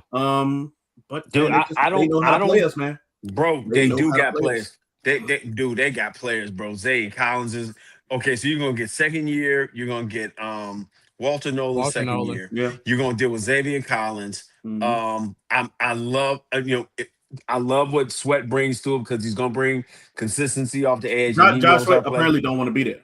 Okay, and yet he don't want to be there. But unless they find a trade partner for him, he gonna be there, and he's gonna get an opportunity to go against Brother Steele. So he's gonna have an opportunity to showcase, and they want to be able to get him out of there. So he's gonna have to go and play well. But he's always played well against Dallas. He played well against Dallas when he was in Philly. I don't think that's going to change because he's there. And then you turn around with Will Johnson. I think Will Johnson's probably going to turn out to be one of the better corners. I think he's going to push for that top 5 corner in the league. So I think they got some talent, man. I think they have a top 5 secondary, to be honest. Yeah. I really like Garrett Wilson. I really like Will Johnson. Buda Baker's still there. Yes, sir. I think they signed. They got Denzel Burke still. Yep. Man, I'm telling you, man, that Arizona team, you keep thinking everybody wants to go into this, and you're good. But the thing about it with this draft class of quarterbacks next year, you don't have to be that far to go find you a guy. Sure. I mean, we'll talk about that later. I think we got 5. I'm off the top of my head, I got 5 first-round quarterbacks next year. I'm right, at least 5. Yeah. I'm at least 5 right now. I haven't even started yet. You look, Chris. I take a break from draft stuff after it's done. I mean, dude, they just the guys who just didn't come out. The guys who didn't come out, and there's always going to be a surprise. Sure. But you'll still be able to go get a guy. But I think this team is going to be so good, man. They probably be picking maybe the 3rd or maybe the 4th best quarterback, because I think they got a chance to make a lot of noise. They got a chance to make a lot of noise. Yeah, I really don't see us winning this one, unfortunately. Yeah, I don't see that happening. And I got the better quarterback. These jokers just got so much talent. It's gonna be tough. It's gonna be tough to beat them. Yeah. All right, so go to week 9 at Indy. Don't know who their quarterback's going to be. We'll assume it's Daniel Jones if healthy. Okay. This is a team that looked really good at one point, looked really bad the next. We are Right. going there. What do you guys think about this game? You got to be. I don't know what team we're going to see. I 100% agree right there. That can really vary based on Daniel Jones, whether he's playing or not. Indianapolis was a team that had Super Bowl aspirations last year. That's why they made that Sauce Gardner trade. So if Daniel Jones is there and if Jonathan Taylor continues to be an extremely reliable running back, then this could be one of the tougher games of the season. But if they have to rely on whether it is Anthony Richardson or Riley Leonard or who else, it could be real shaky for them. I think that they have an extremely good defense, very good offense, very consistent offense. I think that, with Alec Pierce being a very good player, Josh Downs, I'm super high on him. Loved him since college. We got the sibling rivalry too. Don't forget that. Yes. Oh yeah, absolutely. there it is. Yeah. So this could really be like a different side of a coin. Like it could be one way where if they have their guys back from injury, and this is midway through the season, this could be a fist fight, a boat race. Or if they don't have their quarterback back completely healthy, then this could be a game where we saw from them like towards the end of the season after Daniel Jones got hurt, they fell apart. Yeah. This is gonna be a good one. I think after you come off the game with Arizona, you're gonna want to try and make a statement here. The thing about it, Indy is so good defensively, man. With Arden Key, DeForest Buckner, they'll have CJ Allen roaming in the middle. They got Sauce. This is gonna be a good football game, man. If the refs don't let Sauce hold, he has proven that he isn't as effective. Okay, all right. That's true, but Trent Williams wouldn't be all pro and all world if he didn't get the false start all the time. The difference is the ref call it on Sauce. The difference is the ref actually called the holding on Sauce. All right. Well, I think he's gonna be in a really tough situation guarding whoever he deals with. If he's dealing with CD with his route running, and then George likes you to be physical with him. He wants to be physical with you. So absolutely. But now the guy who I think is often slept on, if he plays, because he had his own issues. Shavarius Ward is a coach. Yeah. He could seriously consider retirement after his daughter passed away, and I pray for him, recovering from that. But if he is in the right mental space, then he's an extremely good cornerback. Yeah. Yeah. I mean, Charles is he was a Cowboy. We gave him, I think we let him walk for I don't know what. I think wasn't a guard or somebody. We traded him for a guard that did not make the team. Never made the team. Was it Ellinger or something like that? Somebody, but I think he's always held that over our head, and he's always made a point to play great against the Cowboys. Yep. So this is gonna be a tough one. I just know Daniel Jones will give it to me. He's gonna give me what I want. He's gonna give me the turnover I need to win this football game. Warbone said that Dak has a 7-2 record against him. Yep. Yeah. And so he's always been able to get the upper hand on Daniel. I think we turn around after taking an L from Arizona. We get back on the winning track and go into Indy and win the tough road game and win that one. I'm torn on this one. I'm leaning L only because of what's next week, and I feel like they may look ahead a little bit on this one. Wow. Okay. I think they may look ahead a little bit. Like, we lost to the Cardinals. We don't want to lose 2 back-to-back home games. We go to Indy, and we don't go in. Okay. I think we let one slip away. I think we have a bit of a losing streak right here when it comes to Arizona. Wow. Okay. All right. But then we get San Fran at home. Yeah, buddy. This is probably one we got circled more than Philly. Actually, they do too. Because this is another one of those teams that has basically owned us for the past few years. That's right. Will Christian McCaffrey be healthy at this point? What do their wide receivers look like? Will Brock Purdy be healthy? Will Trent Williams be healthy? I don't know will Fred Warner be healthy? I think you guys kind of see a pattern where I'm going here. Yeah. So are we hoping? We kind of waffling about if we can beat them or not if all those other guys are healthy? Because if those guys are healthy that you're naming, you're going to lean heavier towards San Fran. But if those guys coming in banged up and you're coming off maybe a losing streak, I think you're going to want to make a statement by beating San Francisco in your building. Yeah. Go ahead. But I'm gonna take one of B's terms. Some teams know how to whip you, and this football team right here knows how to whip the Dallas Cowboys. They know how to give Rain all kinds of trouble. They give him all kinds of different looks. You're gonna need this one because the way I'm looking at you, beat Philly. You're gonna lose Arizona. You may lose to Indy. You need this one. But that's gonna be a tough one. Yeah. That's gonna be a tough one. That you get some goats and demons out your house if you can beat San Fran in your building on week 10. This is definitely one of the better opportunities to play them because we've had to play them in their crib for the last few times. San Francisco took a huge personnel hit from last year to this year. I think that their receiver room is definitely worse. Now, granted, Brandon Ayuk didn't do them folks no favors last year, so they're used to being without him. Yeah. But your receivers right now would be an extremely old Mike Evans, Ricky Pearsall, who has been hurt guy for his first 2 years in the league, and either DeJon Stribling, your first round rookie, or Christian Kirk.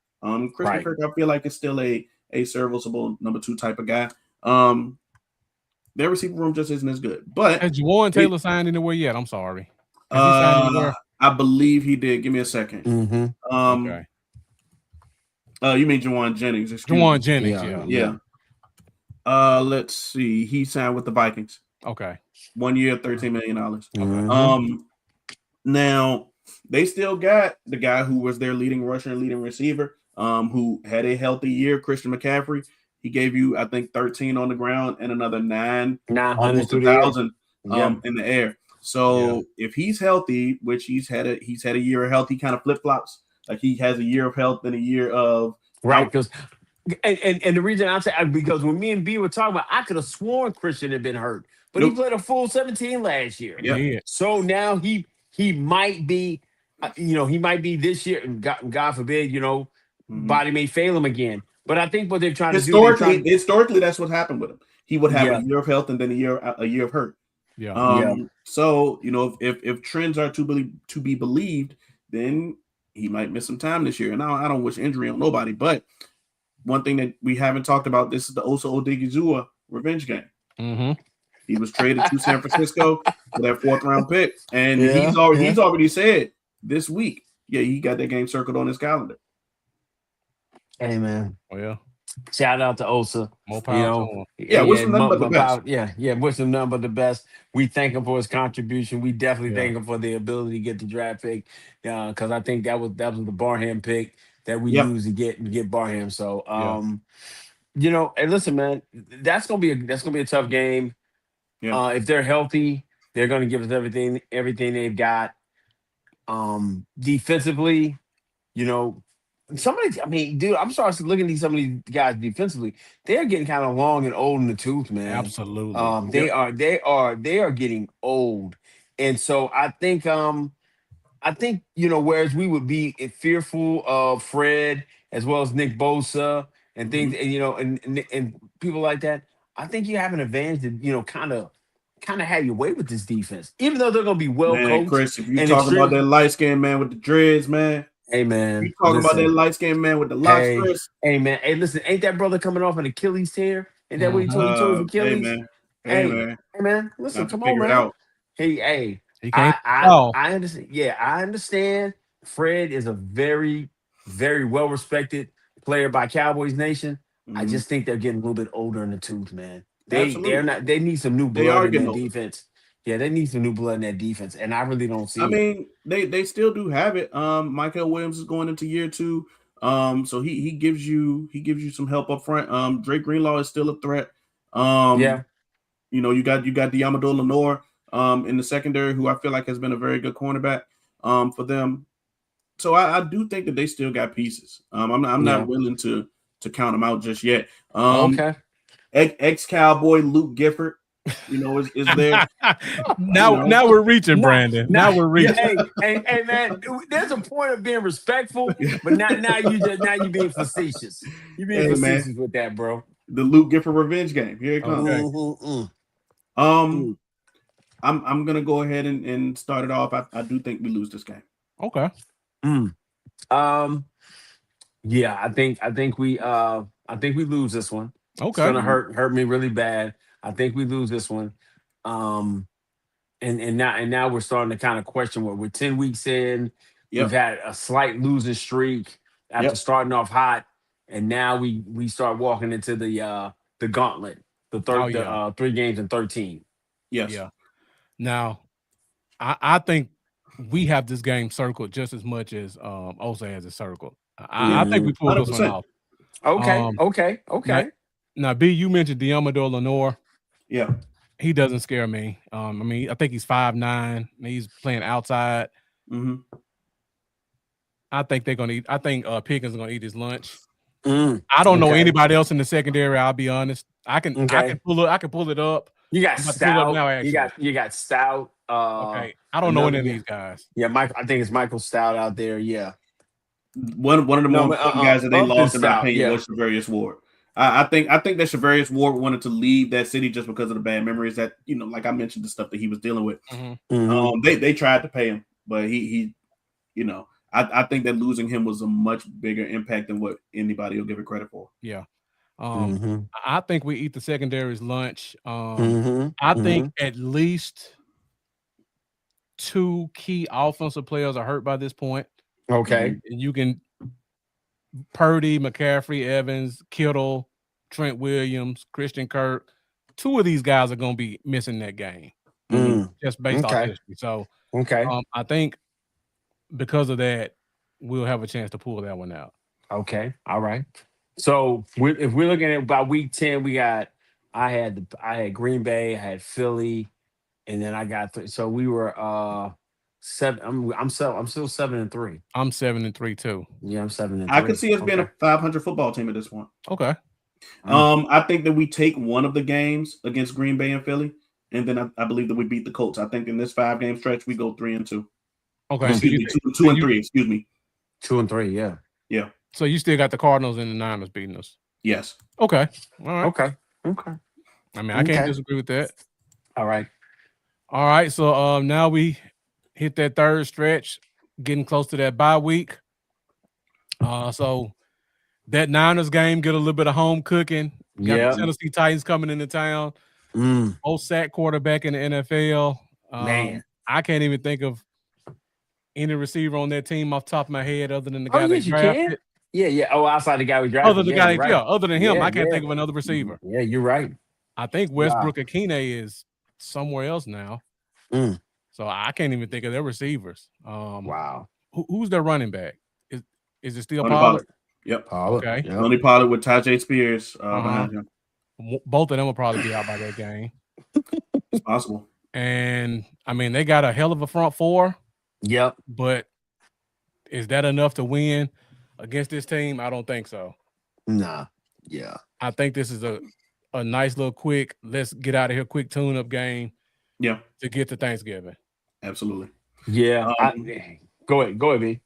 I do think that Carnell Tate is a great prospect. We will get to see how he does in his rookie year. But yeah, they are very talent deficient on offense. And then Cam Ward being one of the guys who was sacked the most in the league last year. We have an opportunity to like you said, use this as a tune-up game, get to him, give our guys some confidence and things like that. I think that the Titans are still not there yet. And they don't want to get their quarterback killed in these games, man. Yeah. They definitely need more help on that line. Yeah. They when they took Carnell Tate, I couldn't understand it because I Yeah. didn't think they. I know you want to get a piece for your quarterback, but Yeah. I think if you You want to keep protect your them, quarterback alive, man. yeah, I want to keep them alive, and I don't think they did him any favors. Getting the wide receivers just didn't make sense to me. Building inside out should have Yeah. been the move. This is Your going to be offensive line is this 45% of your offense. Yeah. biggest unit on your offense. Yeah, I think this is going to be we're going to drug these guys, get in, get out. Might even get to see a little bit of um. I mean, yeah, I think I'll get some Sam Howell. I'll get some Sam Howell action Mm. in Hmm. this game. I I think I agree. definitely get to see that. So yeah, No Joe I see Milton. us. Yeah. Hey man, man, if you want to see a pretty ball thrown there, man, Hey, can you man, watch the if you want to see somebody throw a ball 92 yards right and with the put flick Joe of a Milton in it. wrist? Man, put Yeah, Joe put Wilton Joe in. Milton in Yeah. But if we put Joe in, we are just out there just trying to see if we breaking records. But I think we get past Tennessee. I definitely think we get past Tennessee. Yeah, Yeah. I think that's pretty much a given. Yeah. All right, so big Thanksgiving game. There you Philly go. comes back to town. Yep. According to all three of us, we take care of them at their house. Yep. They come in here with a nasty taste in their mouth, trying to ruin Thanksgiving. What do you guys see this one? Hey man, I'm eating a bunch of turkey and I'm enjoying myself and I watch us sweep the Eagles. I think we sweep the Eagles this year.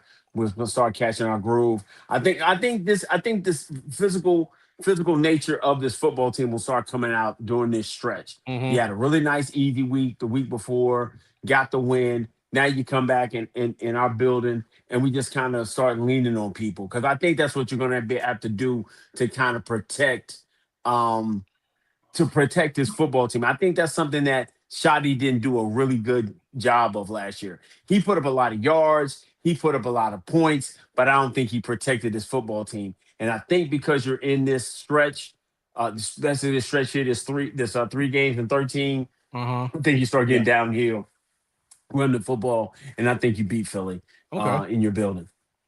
Regardless of how the first game goes, if y'all remember, I said that we're going to take one of the games against the Packers and Philly. Regardless of the outcome of that first game, I believe that we beat them. I don't think Okay. that many teams in this league aren't used to playing multiple games in a short period of time. 4 days before the Thanksgiving game, the Eagles played the Steelers, and so that's going to be a stock that they're not really used to. The Steelers, very very stout defensive team. That's their mantra is defense. So I Yeah. think that they're going to give that Eagles offense a good tenderizer.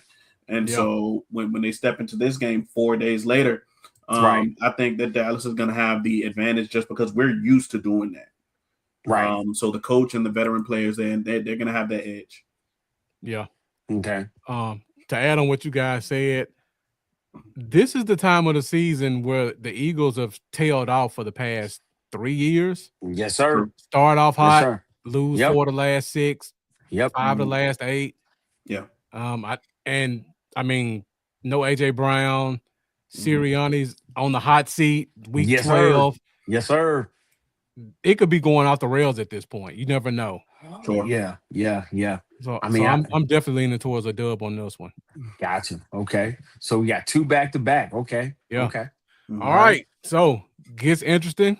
Visiting the defending Super Bowl champs at Seattle. Got to deal with that 12th man.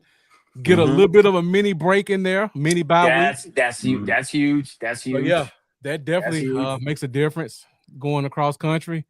What do you guys have this one at? Go ahead, Chris. Hey man, listen. Playing Seattle, there is no good time to go play Seattle at any given time. We Sure. don't, if you play them early in the year, you aren't physically ready for it. You're playing here. This is going to be your 3rd game in 13 days. The beautiful part about it is you did get it with a little bit extra time. So I just think this is going to be a tough one. This is going to be a tough football game. Not enamored by the offense, but their defense is so physical, so tough. It's the DeMarcus Lawrence revenge game. Yeah. It's the DeMarcus Lawrence revenge game. And he gets to work against a guy he whipped on a regular basis. Yeah. Either one. Either one. So, man, you want to make a statement. I just don't think you got enough pieces to make the statement you want to make. Yeah. That defense is going to be formidable. But here's the flip side to it. By week 13, this defense would have kind of rounded out to who we think they're going to be.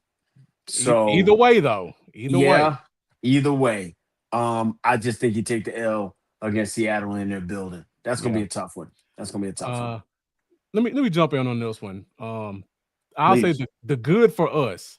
Right. I don't think the Seahawks are as good as people want to make them out to be. Okay. I mean, they had a good year last year. And, they're the obviously champions. they won a Super Bowl. Right. But this team is definitely beatable. They still got Sam Darnold at quarterback. I don't have faith in him in big games. They won the Super Bowl despite him. And I got to see how this running back position plays out because Charbonnet is not a bell cow back. Right. They drafted Jadarian Price. He's Right. not a bell cow back. He has never been. Never been. So do they have a guy who can they lean on the run game this year like they did last year? Now, Jackson Smith and Jigba, great year. He got paid. Right. Let's see what he can do now. He's got that money in his pocket. Yep. None of the other receivers scare me. Cooper Cup, Norris, Shaheed. I like Rashid Shaheed. I like Rashid Shaheed actually. As a wide receiver or just a punt returner? Receiver. Okay. Oh, okay. All right. Okay. So defense, their defense is good. I won't take anything away from their defense. Right. I don't think it'll be as tough as much of a gimme game as most people think it will. I think we'll lose, but I think it'll be a lot more competitive, and we will have a chance. Okay. The thing that is going to be, I think, the most impactful is this is going to be a Cowboys team that has played 13 weeks without a bye week. So yes, that mini bye will be enough for them to stretch their legs a little bit, but these guys are going to be, beaten up, and nobody's healthy at this point. But the Seahawks have going to have a bye week in week 11, so they're going to be a little bit more rested and a little bit fresher. And in their week 12 game, they get a full week. Between weeks 12 and 13. So the Seahawks are going to be a little bit fresher than what the Cowboys are. I think that the biggest opportunity here is to make the Seahawks one-dimensional. Like you said, there are some question marks surrounding their run game. If you could take that away, because neither one of their guys are used to being just a puncher who can just give you the business for 19, 20, 25 carries in a game. Right. If you could take that away, then you got a chance. But yeah, I think that this Cowboys team is the tires are going to be showing some tread at this point. They're really going to need that bye week. Yeah, absolutely. Now, as far as the Seahawks offense, I think that Sam Darnold did, especially during that playoff run, exactly what they needed him to do, which is be very safe with the ball. JSN doesn't even have to be talked about, but I think that Rashid Shaheed and maybe even a guy like Torrey Horton, out of Colorado, is somebody who could be impactful on that offense. I think year two of a guy they really liked Elijah Arroyo coming out, so I think that if you get him in his second year, yes, okay. Extremely good catching tight end out of Miami. Okay. I remember him. So if he comes out and in year two he is able to develop and break past AJ Barner or if they run 12s, just be a big who can run with him, then they can have weapons on that offense. Now that defense, man, they get it's problems. They're relentless. They're relentless. They just keep coming all night. Pause. This is going to be insane. Whoa. Hey, yo. Goodness gracious. That was that. Yeah, wow, man. But they're a really good defense, man. And they are. They come in waves, man. So it's wow. And playing them at home in a big primetime game late in the year, that was So if you're That's what I'm decline. saying. Yeah, it's gonna be. Yeah, I think it's just too many factors coming into that one that Yeah, we don't get out of there with a dub. Yeah. absolutely, I think it'll be absolutely. somewhat competitive, but I just don't see a way we get that one. Right. That's right. Now they could have that Super Bowl hangover, but I tend to look at the talent on their team, especially on that defensive side, Yeah. rather than hoping that things can kind of fall off. But I think you go into that bye week in this stretch of the season with Hmm. two out of those 3 games with a W. Okay. Okay. So yeah. Okay. I think I had us winning three of those and losing to Seattle. Well, losing only to Seattle, so we won the other two. Yeah, Okay. All right. Okay. Go back and look I'm again. still on track. Hmm. Okay. Yeah. I'm Yeah, pretty we much won those two. 2 out Yeah, of won 3. those Yeah. two. Hmm. All All right. right. So Final stretch. hit that bye week. Like B said, yeah. stretch our legs a little bit. Mm-hmm. Those rookies haven't been used to playing a long season like that. So this bye week kind of comes at the right time for them. Perfect time. Perfect Absolutely. time. For those They're young no guys. longer Yeah. they're no longer rookies by that time. Absolutely.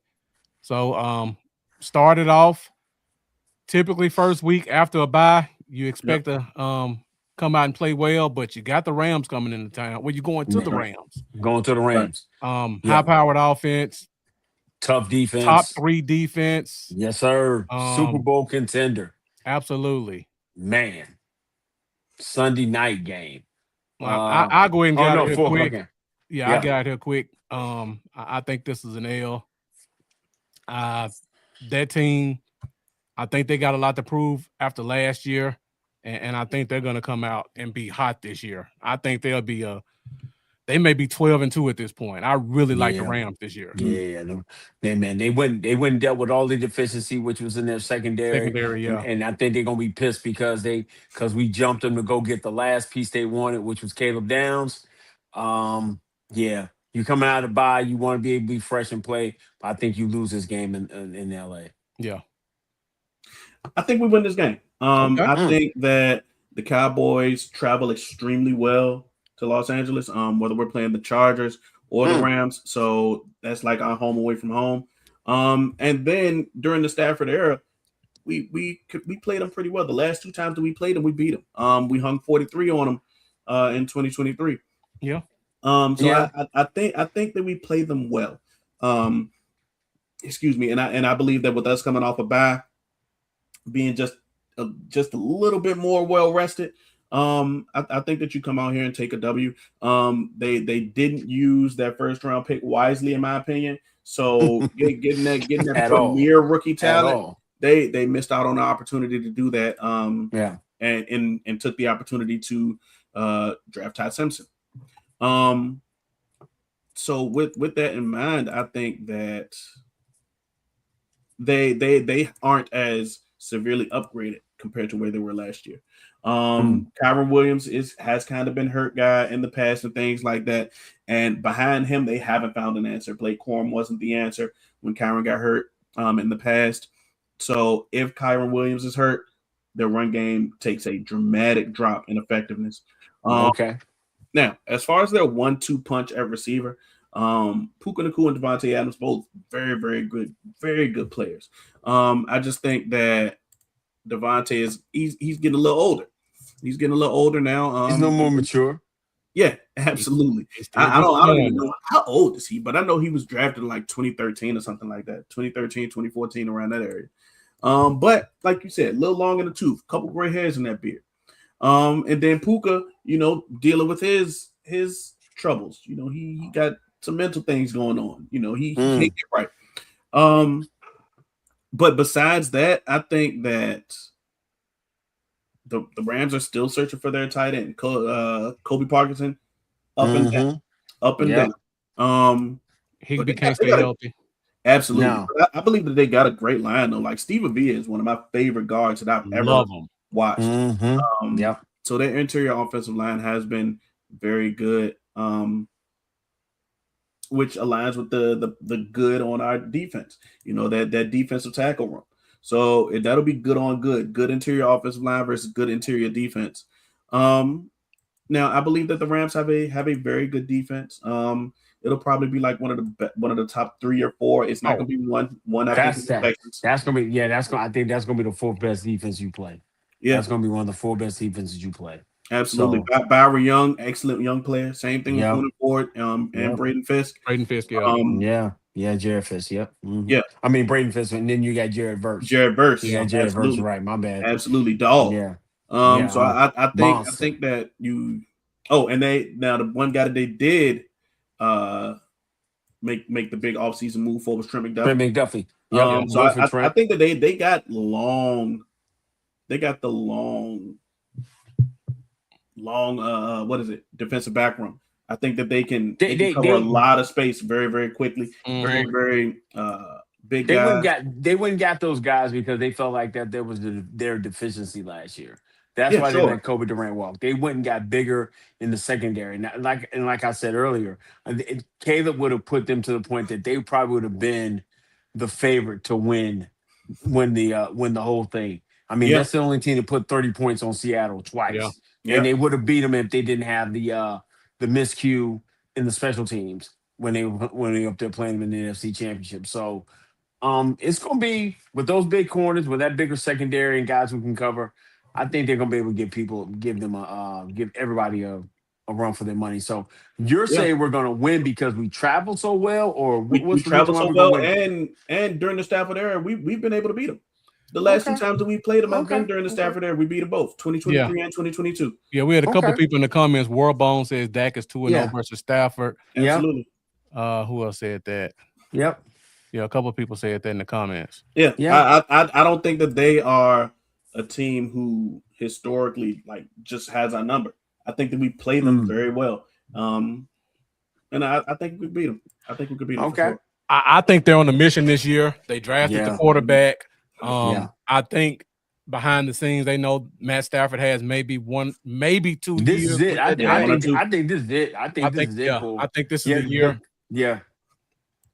I think they put back and everything. Yeah, I think they push all the chips to the table and they try to make a run this year. I really think they're going to be really good this year. Absolutely. Is this what we start flexing? Because this might be a flex candidate. Talking about the Jacksonville game? No, the Rams game. It's possible. Yeah. I would have to look at week 15. Yeah. But if Dallas does what I think that we think they're going to do, and the Rams do what I think they're going to do, Sunday I night be definitely a flex candidate. Yeah, you think it's Sunday night game? Yeah, I think it could be by that point. Okay. All right. So we go to week 16. Mm-hmm. Got Jacksonville Jaguars coming to town. This is another one of those teams that's up and down. One week they look really good. One week you wonder, how did they even win 6, 7, 8, 9 games? Gotcha. I mean, this is a 13-3 football team coming back in. I think they're gonna have a lot of question marks on who they are. They are. Did they get lucky? Did they benefit from a terrible schedule? What? But I've always been a Trevor Lawrence fan. Extremely high on Bashaw Tugnick this year. He'll be the lead back this year. And I just think they got the pieces around them to make things happen. Lost Devin Lloyd on the defensive side of the ball. So we're just kind of see the different defensive guys. Are they going to be able to take the next step and be able to produce that again? But I think after playing a tough road game against the Rams, I'm saying they're taking a loss. Some of you guys are saying they're taking a win. I think you come back home and you handle business against the Jaguars. I'm torn on this one. I really like their receivers. Mm-hmm. Brian Thomas Jr. had a down year last year. Yes, he did. Was that sophomore slump? Was that them figuring him out? I don't know what that was. They brought in Jacoby Myers, a receiver who doesn't get a lot of respect, but he just makes plays. Right. And then Parker Washington just emerged out of nowhere. Man, Parker Washington took advantage of all the double teams after that trade. Brian Thomas. After that trade. Yep. He just took advantage of what he could do. So they got some pieces with there. I agree with you with Tootin. Getting that chance to be the number one guy. Still got LaQuint Allen. Both of those guys are basically the same guy. Yeah. Super explosive, great out of the backfield. Their offensive line is solid. Defense has a lot of young talent. Yeah. it Mhm. it kind of gelled together last year. Are they gonna take another step as a unit? They Hmm. got the bookends with Walker and Hines. Right. Travis Hunter, they say he's gonna play defense full time. So are we gonna Okay. start to unlock Who he is. defensive MVP Yep. Yep. type guy this year? Hmm. Jordan Lewis is still there, kind of being the vocal leader of their secondary. True. I like this team. Yeah. Yeah. They got some guys, man. They got I don't trust them though. Mhm. okay, Like so you what said, don't you trust? What don't you trust? You don't trust Trevor? Who don't you trust? I mean, I watched them play, and I'm a Right. Trevor fan. I'm a Clemson fan, so I've been Okay, watching him gotcha. since forever. But Yeah. I've seen them lose to teams that they should run off the field. But Right. I've Yeah. seen them Absolutely. go 13-4 too. I just don't know what type of team I'm getting. I'm assuming they step up because it's Dallas, and I give them the win right here. Okay. I What mean, you got, big? they went out on a high note last year. Excuse me, and won their last 6 games, right? Yeah. So they're not a team that I would go out and say was a fluke. I think that Liam Cohen, that coach, did extremely well in year one, and going into year two, he has a lot to compound off, right? Mhm. Um, yeah, that defense is talent rich. Um, headed up by Trayvon Walker, but they also lost, a few guys like we said, Travis Etienne, They lost Lloyd. very, very, very, very important piece on that offense. Devin Lloyd, one of the better linebackers that went out in this past off season, and then Greg Newsome. I think that he was wildly underrated on that defense. Mhm. Um, Now, can Bayshaw Tootin, LaQuint Allen, and guys to be named later, can they be a competent running back room? Brian Thomas Jr. has been a name that has been talked about getting traded since the end of the season. Is he happy there? Is he even still going to be there by the time we get to this point? Is he going to be like a prior to the season start guy or a trade deadline guy? It really remains to be seen. Yeah. Besides that, I wouldn't depend on Jacoby Myers to be my number one, and then Yeah. Parker, No. Right. Parker Washington has been solid though. I got nothing but Yeah. good Yeah. things Yeah. to Yeah. say Okay. about him. But my biggest thing is I think that their wins came from the totality of the team. You know what I'm saying? Not Yeah. on Trevor Lawrence. I don't believe that Trevor Lawrence is going to be the key to winning this game. I think you can get him off balance. I think that you can get him to give a few away. Mm. I'm not the hugest Sunshine fan. Hey, I mean, well, it's 2-on-1 because I love Trevor Lawrence. He's been sunshine for a long, long time for me. So I think I think this is gonna be it's gonna be a tough game, man. I think they're just trying to round out. And like you said, you don't know how they're gonna win, but they've been able to pull out some wins. Yeah, Um, the team was very well coached. They were a very yeah, good, well oiled machine. Yeah. yeah, they did a lot of everything. So, um, so we got against the Rams. So, okay, did I say that we were gonna win this one? Yeah, I did say we were gonna win I this think we one. win this game. I Yeah, think we yeah, win this we game. win this game. Okay, Yeah. I all got I right. got the L on this one. Yeah. Okay, okay, good. All right.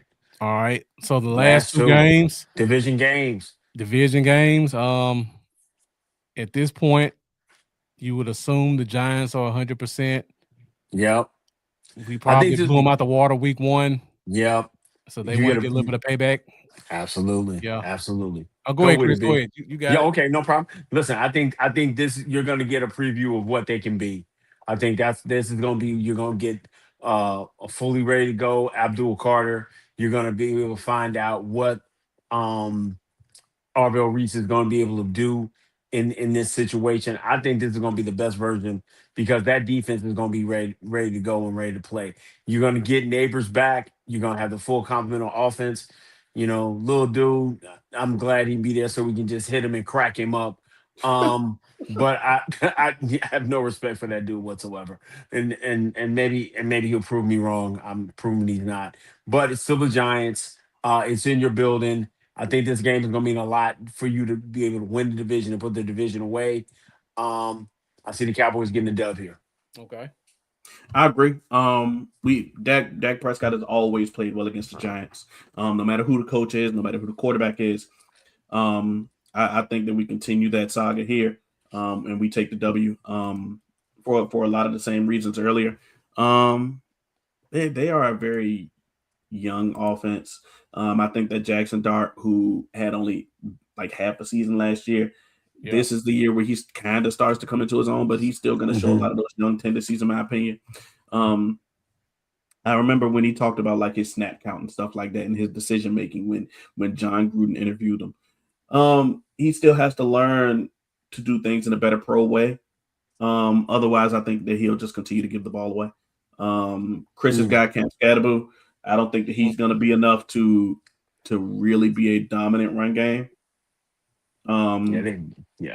But their receivers by this time is probably their receivers plus Isaiah Likely are probably going to be a very good unit by this time. Yeah, that's gonna be the guy. Isaiah Likely gonna be the guy there. And the thing about with the coach that they have, Harbaugh wants to be a physical defense. He's a defensive minded coach, so he's gonna have to find a compliment to go with little dude. But I don't think they'll be able to find it this year because he just wants to play defense. Yeah, he wants to play. He wants to play defense and he wants to run the football. He just doesn't have his guy yet. Yeah. This one, this is surprisingly a hard one for me. Explain. I'm putting my draft hat on. Okay. They have a lot of guys that I really liked in the draft. Okay. I think their offensive line may end up being 5 to 10 this year. Interesting. I like drafting Malgoa, moving him or Illuminor to guard. Yep. And the other one at tackle. I think that solidifies their offense because Andrew Thomas is still good. Right. I'm a huge John Runyon fan. Okay. And I like John Michael Smith at guard. Yeah. Their only weakness was what's the guy's name who can't get a Daniel Failele. No, him and the other guy they drafted first round. Oh gosh, what was his name? Exactly. Hold on. Yeah. Exactly. Those were their two biggest links, and I think they Evan Neal. Evan Neal. I think Malgo and Illuminor completely are complete upgrades. So I think their offensive line is going to be a lot better than they were in the past. By this point, you're gonna get all those John Harbaugh principles in there. Right. They brought in Patrick Ricard, so you're gonna have the 290-pound fullback leading Scatterboo. Then you go to defense. All these defensive ends, you're gonna figure out what you do with them by this point. Right. Reese and Edmonds, two big athletic linebackers. Right. I like all the names in their secondary. I don't know if they're gonna pan out or not, but huge Newsome fan. I like Javon Holland. Paul Adebo is still one of my favorite corners. Yeah. They got Colton Hood. They did. They got by that point, you're gonna see him probably take a starting spot. So this team has talent. Right. I think week 1 is too early for them, but by the time we get to week 17, and they would kind of put a stamp on them. Yeah. Yep. They put a stamp on them. That's right. Okay. I'm tempted to go Giants right here. I'm really tempted. I'll be honest. I'm not going back as far as the 2017 season. The Giants have only beaten us twice. There's a tiebreaker. No faith in them at all. Okay, so we beat the Giants. Okay. No. You mentioned Colton Hood. He's a rookie, sure, but one thing I've noticed when reviewing him as a prospect, man, if he can't beat you in the press, he fooled. That's 100%. Yeah, that's true. He can't do it at all. Yeah. Yeah, I can't put up any argument against that. All right. I like this team though. Listen. I won't give it the W, but I think it'll be a much closer game than we saw week 1. It'll be fun. Okay. Yeah, it'll be fun. I think they're gonna. Fun. I think they're gonna scare us. We may win it, but I think they're gonna scare us. I think by this week we have them at 13-4. Some of us. By this point, I think that we're going on a 3-game winning streak, and we are now a 10-6 football team. Okay. Okay. Yeah, I mean, guys, okay. All right, So you got them 10-6. last I one. think me and Chris got them 12-5. 12-5. I Something got like 12 that. and 5. Yeah. So, I yeah. got 12-5. So Giants game. Okay, so I Who we can't got? argue. I can't argue against what you said, Brent B. I got to go with the dub for Dallas, but I do think absolutely they're gonna scare us at some point in this game. Yeah, they're gonna show that they, they're gonna show that all that talent they've started to accumulate, and they're 1 year away that they're gonna be able to really fight for that second position Yeah. in the division. Yeah, All they're right. gonna be better. I'll hop in week 18. We'll have something to play for. The Commanders won't blow out. Blowout. Yeah. Yep. Let's see who we play week one. Let's see who we play first round. That's now. it. I really do think that the result of this game against the Commanders really just depends on what the stakes are. If the Cowboys are really just playing for like seeding, then they may just say, "Hey, we'll rest our guys and take the lower seed." If they're playing for playoff aspirations, then yes, they go in there and they try to, win this game. Same thing really goes for the Commanders. I think that they're a team that could be kind of like the wild card in the division. So and that wild card as in wild card spot. I mean wild card as in we don't know how things are going to go for them. I think that they are the wild card, and I mean they could just as easily be a 7-win team, or they could just as easily be a 10-win team by this time. Yeah, you think the Commanders have a chance to be a 10-win team? Possibly. Okay, it's possible. You got to remember they're getting the last place schedule. Yeah, they got a last place team. They got a last place team, and by this time you may be dealing with an interim coach. So true. Yeah. So, like you said, it depends on what we're playing for. If we're already playing for seeding, if we can't get the number one spot, which I think from that point, I don't think we'll be in that position because I think we got 5 losses.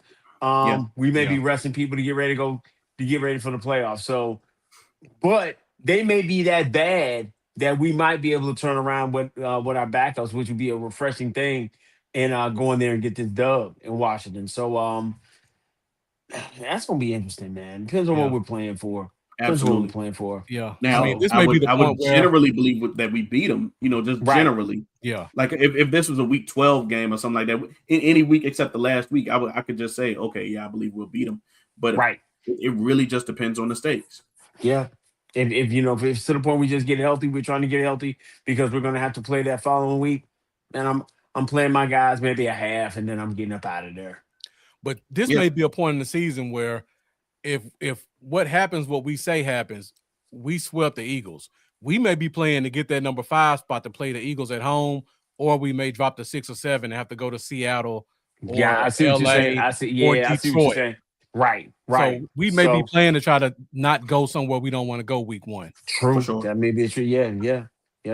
So this was kind of iffy, depending on what it's based on.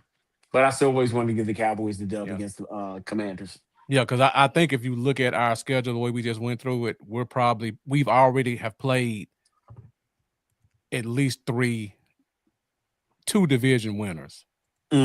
Absolutely. And then probably playing one of those teams that'll be kind of fighting for a tiebreaker. Yeah, I mean, if we play Seattle and the Rams, one of those guys are going to be leading their division. That's the problem with Baltimore. I think those 3 teams in the AFC in the NFC West are just going to be tough. Yeah, we already said we're going to lose to Arizona, and then you're dealing with Seattle as well as the Rams. So yeah. Beating the NFC West is going to be a conquest this year. Absolutely. Yeah. All right, guys. So we got a 2-hour show. Thank you for everybody who's been locking in with us this whole time. No doubt, man. Yeah. We still got let's do about 10 more minutes. I got a couple of questions before we close out. Okay. Ice Cold Cowboy has been filling up the comments. Yeah, he's been killing it, man. If anybody else has a question or a comment, feel free to put it in before we get out of here. Let me put the full schedule back up here, and then I got a couple of questions for you guys. Gotcha. So I think I've already kind of shown my hand, but looking at the full schedule, outside of that Cardinals game, what do you think is the trap game? A trap game? The game would Like, not be like looking a game that you said. Well, Mhm. what's the game that you said you think we'll win that you think we have that we could just as easily lose? Jacksonville. Okay. Jacksonville's yours. I think that they're an extremely well coached team. You know, they don't win solely due to their quarterback's play. Like I said, I'm not really a Trevor Lawrence stan or anything like that. I think that what Liam Cohen did in that first year was excellent, and I think that he can turn around and do that again. I'm gonna go a little bit earlier. I think a trap game for us would be Tampa. I think you'd Okay. be looking towards that Mhm. Green Bay game, getting on the road, all the hype around it, and kind of look past Tampa like, oh, hell, it's just Tampa, and then that can be a trap game for you. I think Mhm. Warbone's being funny here, but I'll put it up there anyway. Okay, I might mess around and get some snaps in the Tennessee game. I'm still leaning at Week 17 Giants. John Yeah, Harbaugh is a winning coach. That yeah. he's got a couple of his guys that he brought in from Baltimore. Um, By that that I time, think, the culture will be set in. yeah. Bluff. The culture will Sure. be If set they buy in. in, I think that'll Yeah, be an interesting game. They that's have to true. buy in. Yep, that's it. That's Ice it. Cold says Bucky Irvin with Tampa if he's available. It's a good Yeah, point. I mentioned that. Yep, Excellent point. yep, Yeah. yep. I think that Bucky Irvin's one of my favorite running backs in the league. I think that he's extremely versatile. If he is healthy, and that's something that he struggled with, man, he can go off. He I don't definitely know. can go off. I don't see anybody having a Rico Dowdle kind of game on this defense ever again. I don't think we had that again. I So hope not. I'm running wild. Nah, running effectively, maybe. I just Mhm. think this defense is going to be so strong so good and so versatile against the run. I don't think you're going to have that happen. But Yeah, salute to Bucky Irvin. Yeah, he's a talent. absolutely. All right. Flip side of that, B, got since you got us losing more games than me and Chris, what's a game Yeah. that you have as a loss that you think we could flip into a win? What's the best one? And even though I don't believe it's gonna happen, right? We could turn around and win that Arizona Cardinals game just because, man, they're Okay. not a great team. Yeah. They aren't. They just know how to play us. They've beaten us the last 4 times that we played. Matter of fact, if you go back as far as 2008, we've only beaten them once. Like they just know how to play us, Yeah, I agree. But they are such a bad team that we could mess around and win that game. That's the same one for me. That one's Yeah. always gonna be a loss for me until I see otherwise, but that would be the Yeah. one I definitely say, yeah. I would want to flip that one to get that, to get that stigma off us. That but B, that's a better team than you really give credit to. You're just saying it's Arizona and they had the fourth pick in the draft. That's a good Mhm. football. That's a good collection of talent. Now, There we can go. you know A good that okay, collection of there talent. you go. Are they They're a well great coached? collection of talent, Are but are can they they can they well be coached? okay, I'll give you that too. I'll give you that. They got a new coach this year, right? I believe so. Yep, they did. Yeah, because they fired Again. Jonathan Gannon. mhm. Yeah, got rid of Gannon. Yep. But that's a good collection of Mike talent. LaFleur is their coach. Where was he at Green before Bay. then? Okay. All right. Okay. Yeah, we'll see. We'll see. That's gonna be interesting. What else you got, Bluff?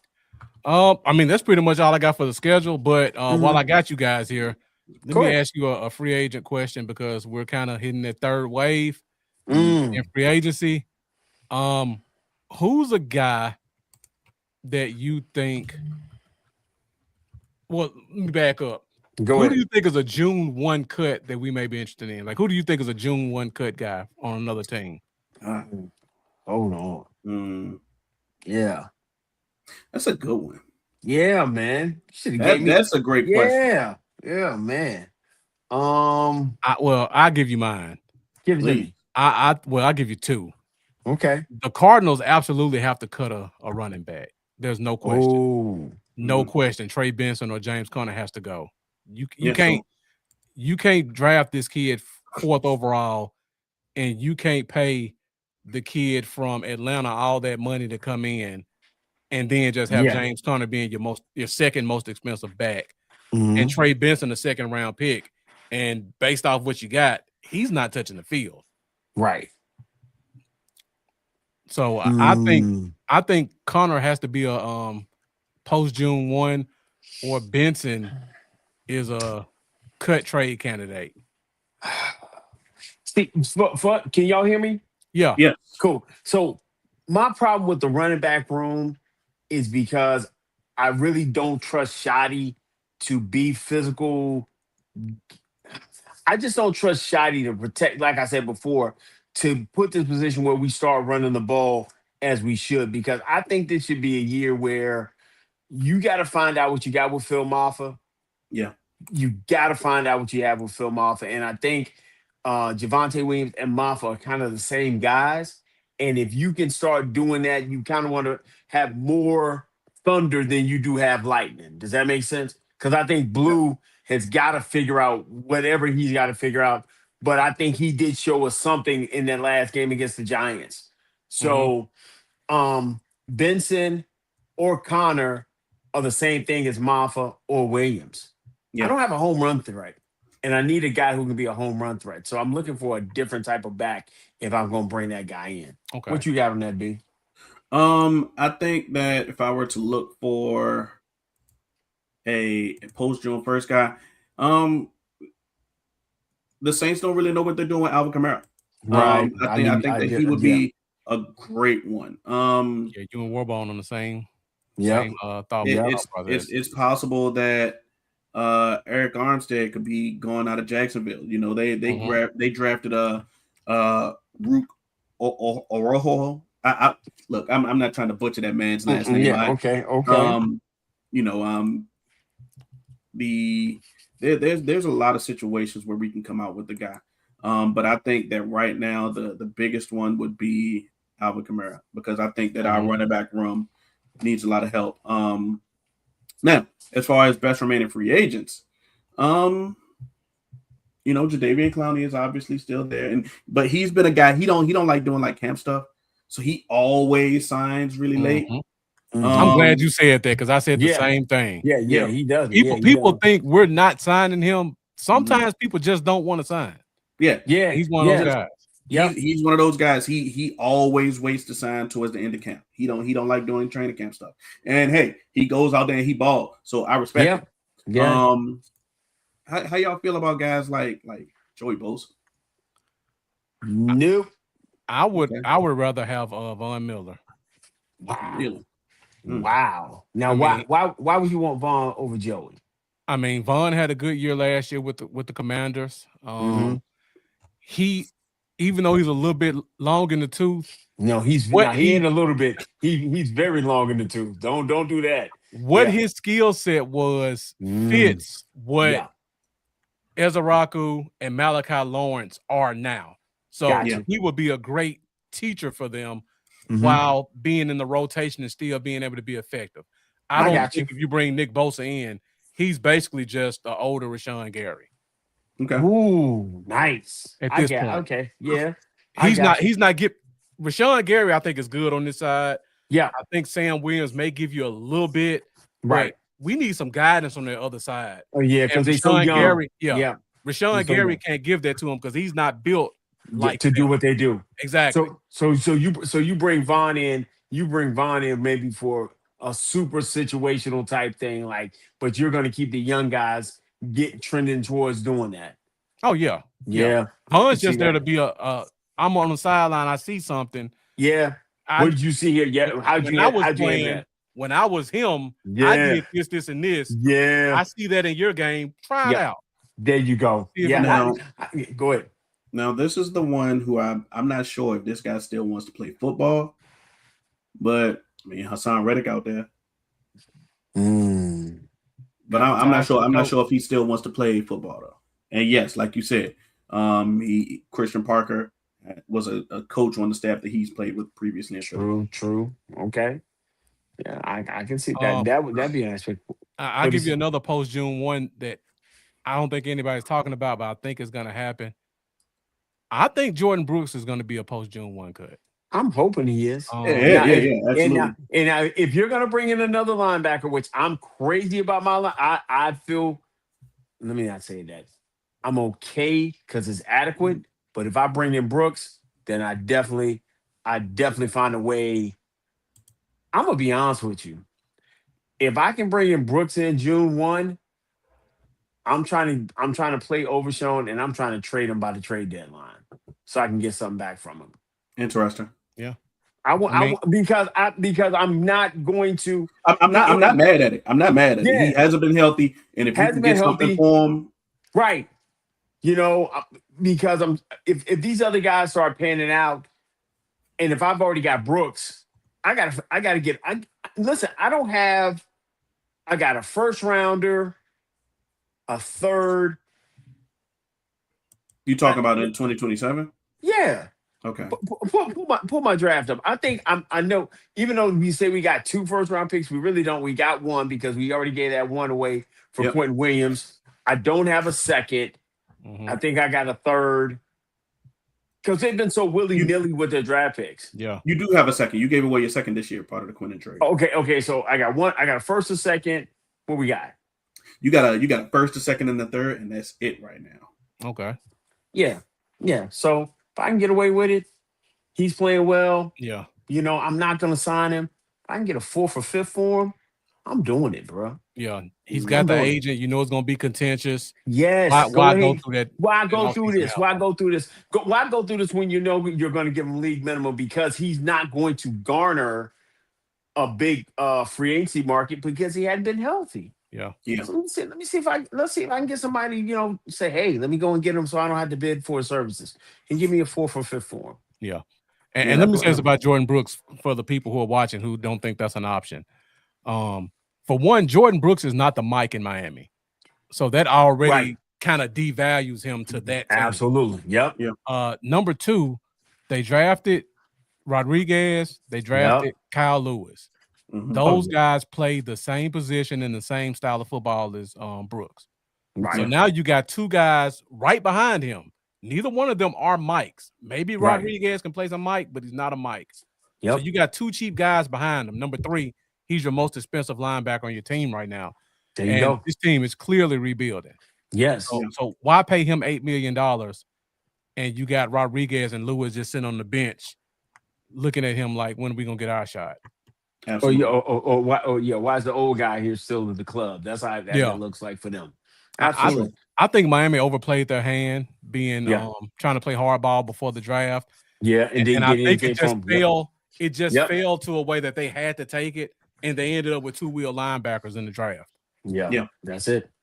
Yeah, I mean, I would love to get Jordan Brooks. I definitely would love to get Jordan Brooks, but I don't want to give up anything for him. I want to get him on my term, and you don't have anything that you can really give away for him, right? But not in this upcoming draft. Hey, listen, I don't want to give. I don't want to give any of my future or trade my future away type stuff because I need those pieces. I'm missing him. I'm missing my home run running back right now because of Jonathan Mingo, which we all know Bluff loves.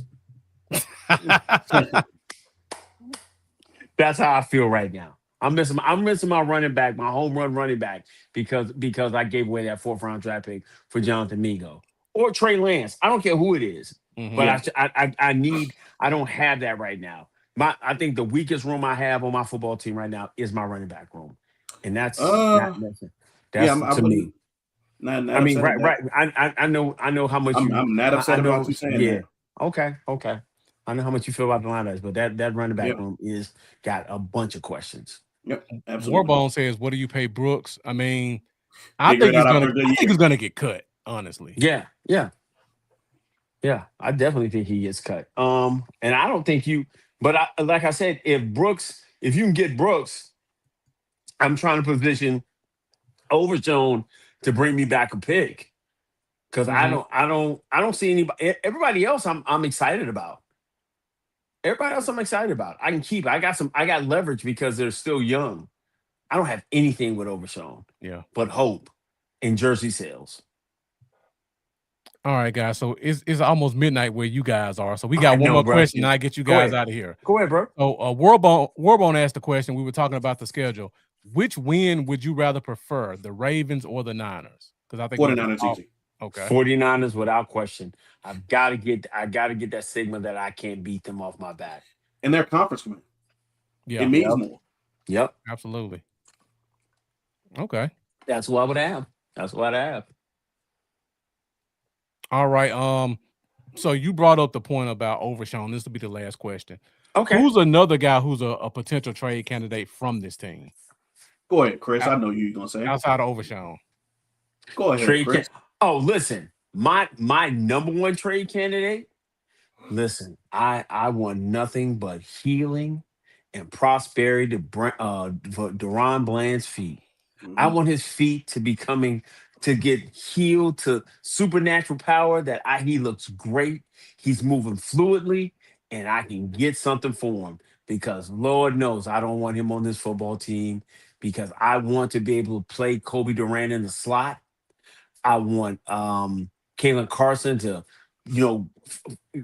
be able to start working together. But by midseason, I want to have Mr. Moore, Mr. Ravel, and Kobe Durant out there for my three corners. Okay. And then just let Caleb Downs rove and be a rover, play deep safety, or go ahead and put Malik out to pasture, if at all possible. Mhm. That's my goal. Who you got, What B? you got? Exactly same. I already knew who Chris was gonna say. I want Deron Bland to have a good year so that he can possibly be a trade candidate. Someone that we can, move on from, at or around the trade deadline to another team that maybe thinks that they're a contender, something like that. Yeah. So I'm rooting for Deron Bland to have a great year because not only does that help us prior to any potential trade, but it helps us to move up off of him for a pick as well. Yeah. That's what I want up out of here. Yeah, Willie Vassar came in late talking about Max Crosby. I think that ship is sailed. Oh, that's gone. Yeah, it's gone, man. His value will never be as high as it was before the draft. Never. And now we have those lingering injury concerns. Number 2. Number 3, they kind of went all in free agency on the defense. I think they're going to see what they can put together. Wait, you mean the Cowboys? No, the Raiders. Okay. The Raiders kind of went all in. They made a lot of moves. They made a lot of moves. And they got the rookie quarterback. I think they're going to see what Max Crosby can do there. I don't think he's an option anymore. Yeah. Unless you're willing to give up 2 first, like the Ravens did. Absolutely. And let it stick. Yeah. Absolutely. They don't want to make that happen. They definitely want to make that happen. All right, guys. 2 hours and 18 minutes. Wow. It's almost midnight for you guys. Great No show. doubt. Great conversation. Thank you, man. Thank you. As always, Thanks appreciate you guys joining me on the 5th quarter. Before we get out of here, let the people know who you are, where they can watch you at. Land explain for us, Chris. Hey, listen, man, we are Frankly Football. 2 guys who just love football, love the Dallas Cowboys. Definitely want to have some different rules where we're going to watch it. We're going to tell you that coaching matters. We're definitely going to be to the point that we just want to give you the best content we can, man. You can always find us on YouTube at Frankly Football. You can find us on Twitter under Frankly Football, or you can find me under my whole full name.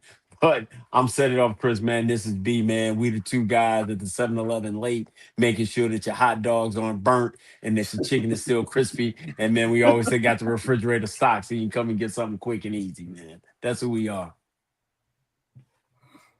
All right, B, you got anything to add to that, or did Chris hit it all? Chris covered all those bases, man. We are a unit.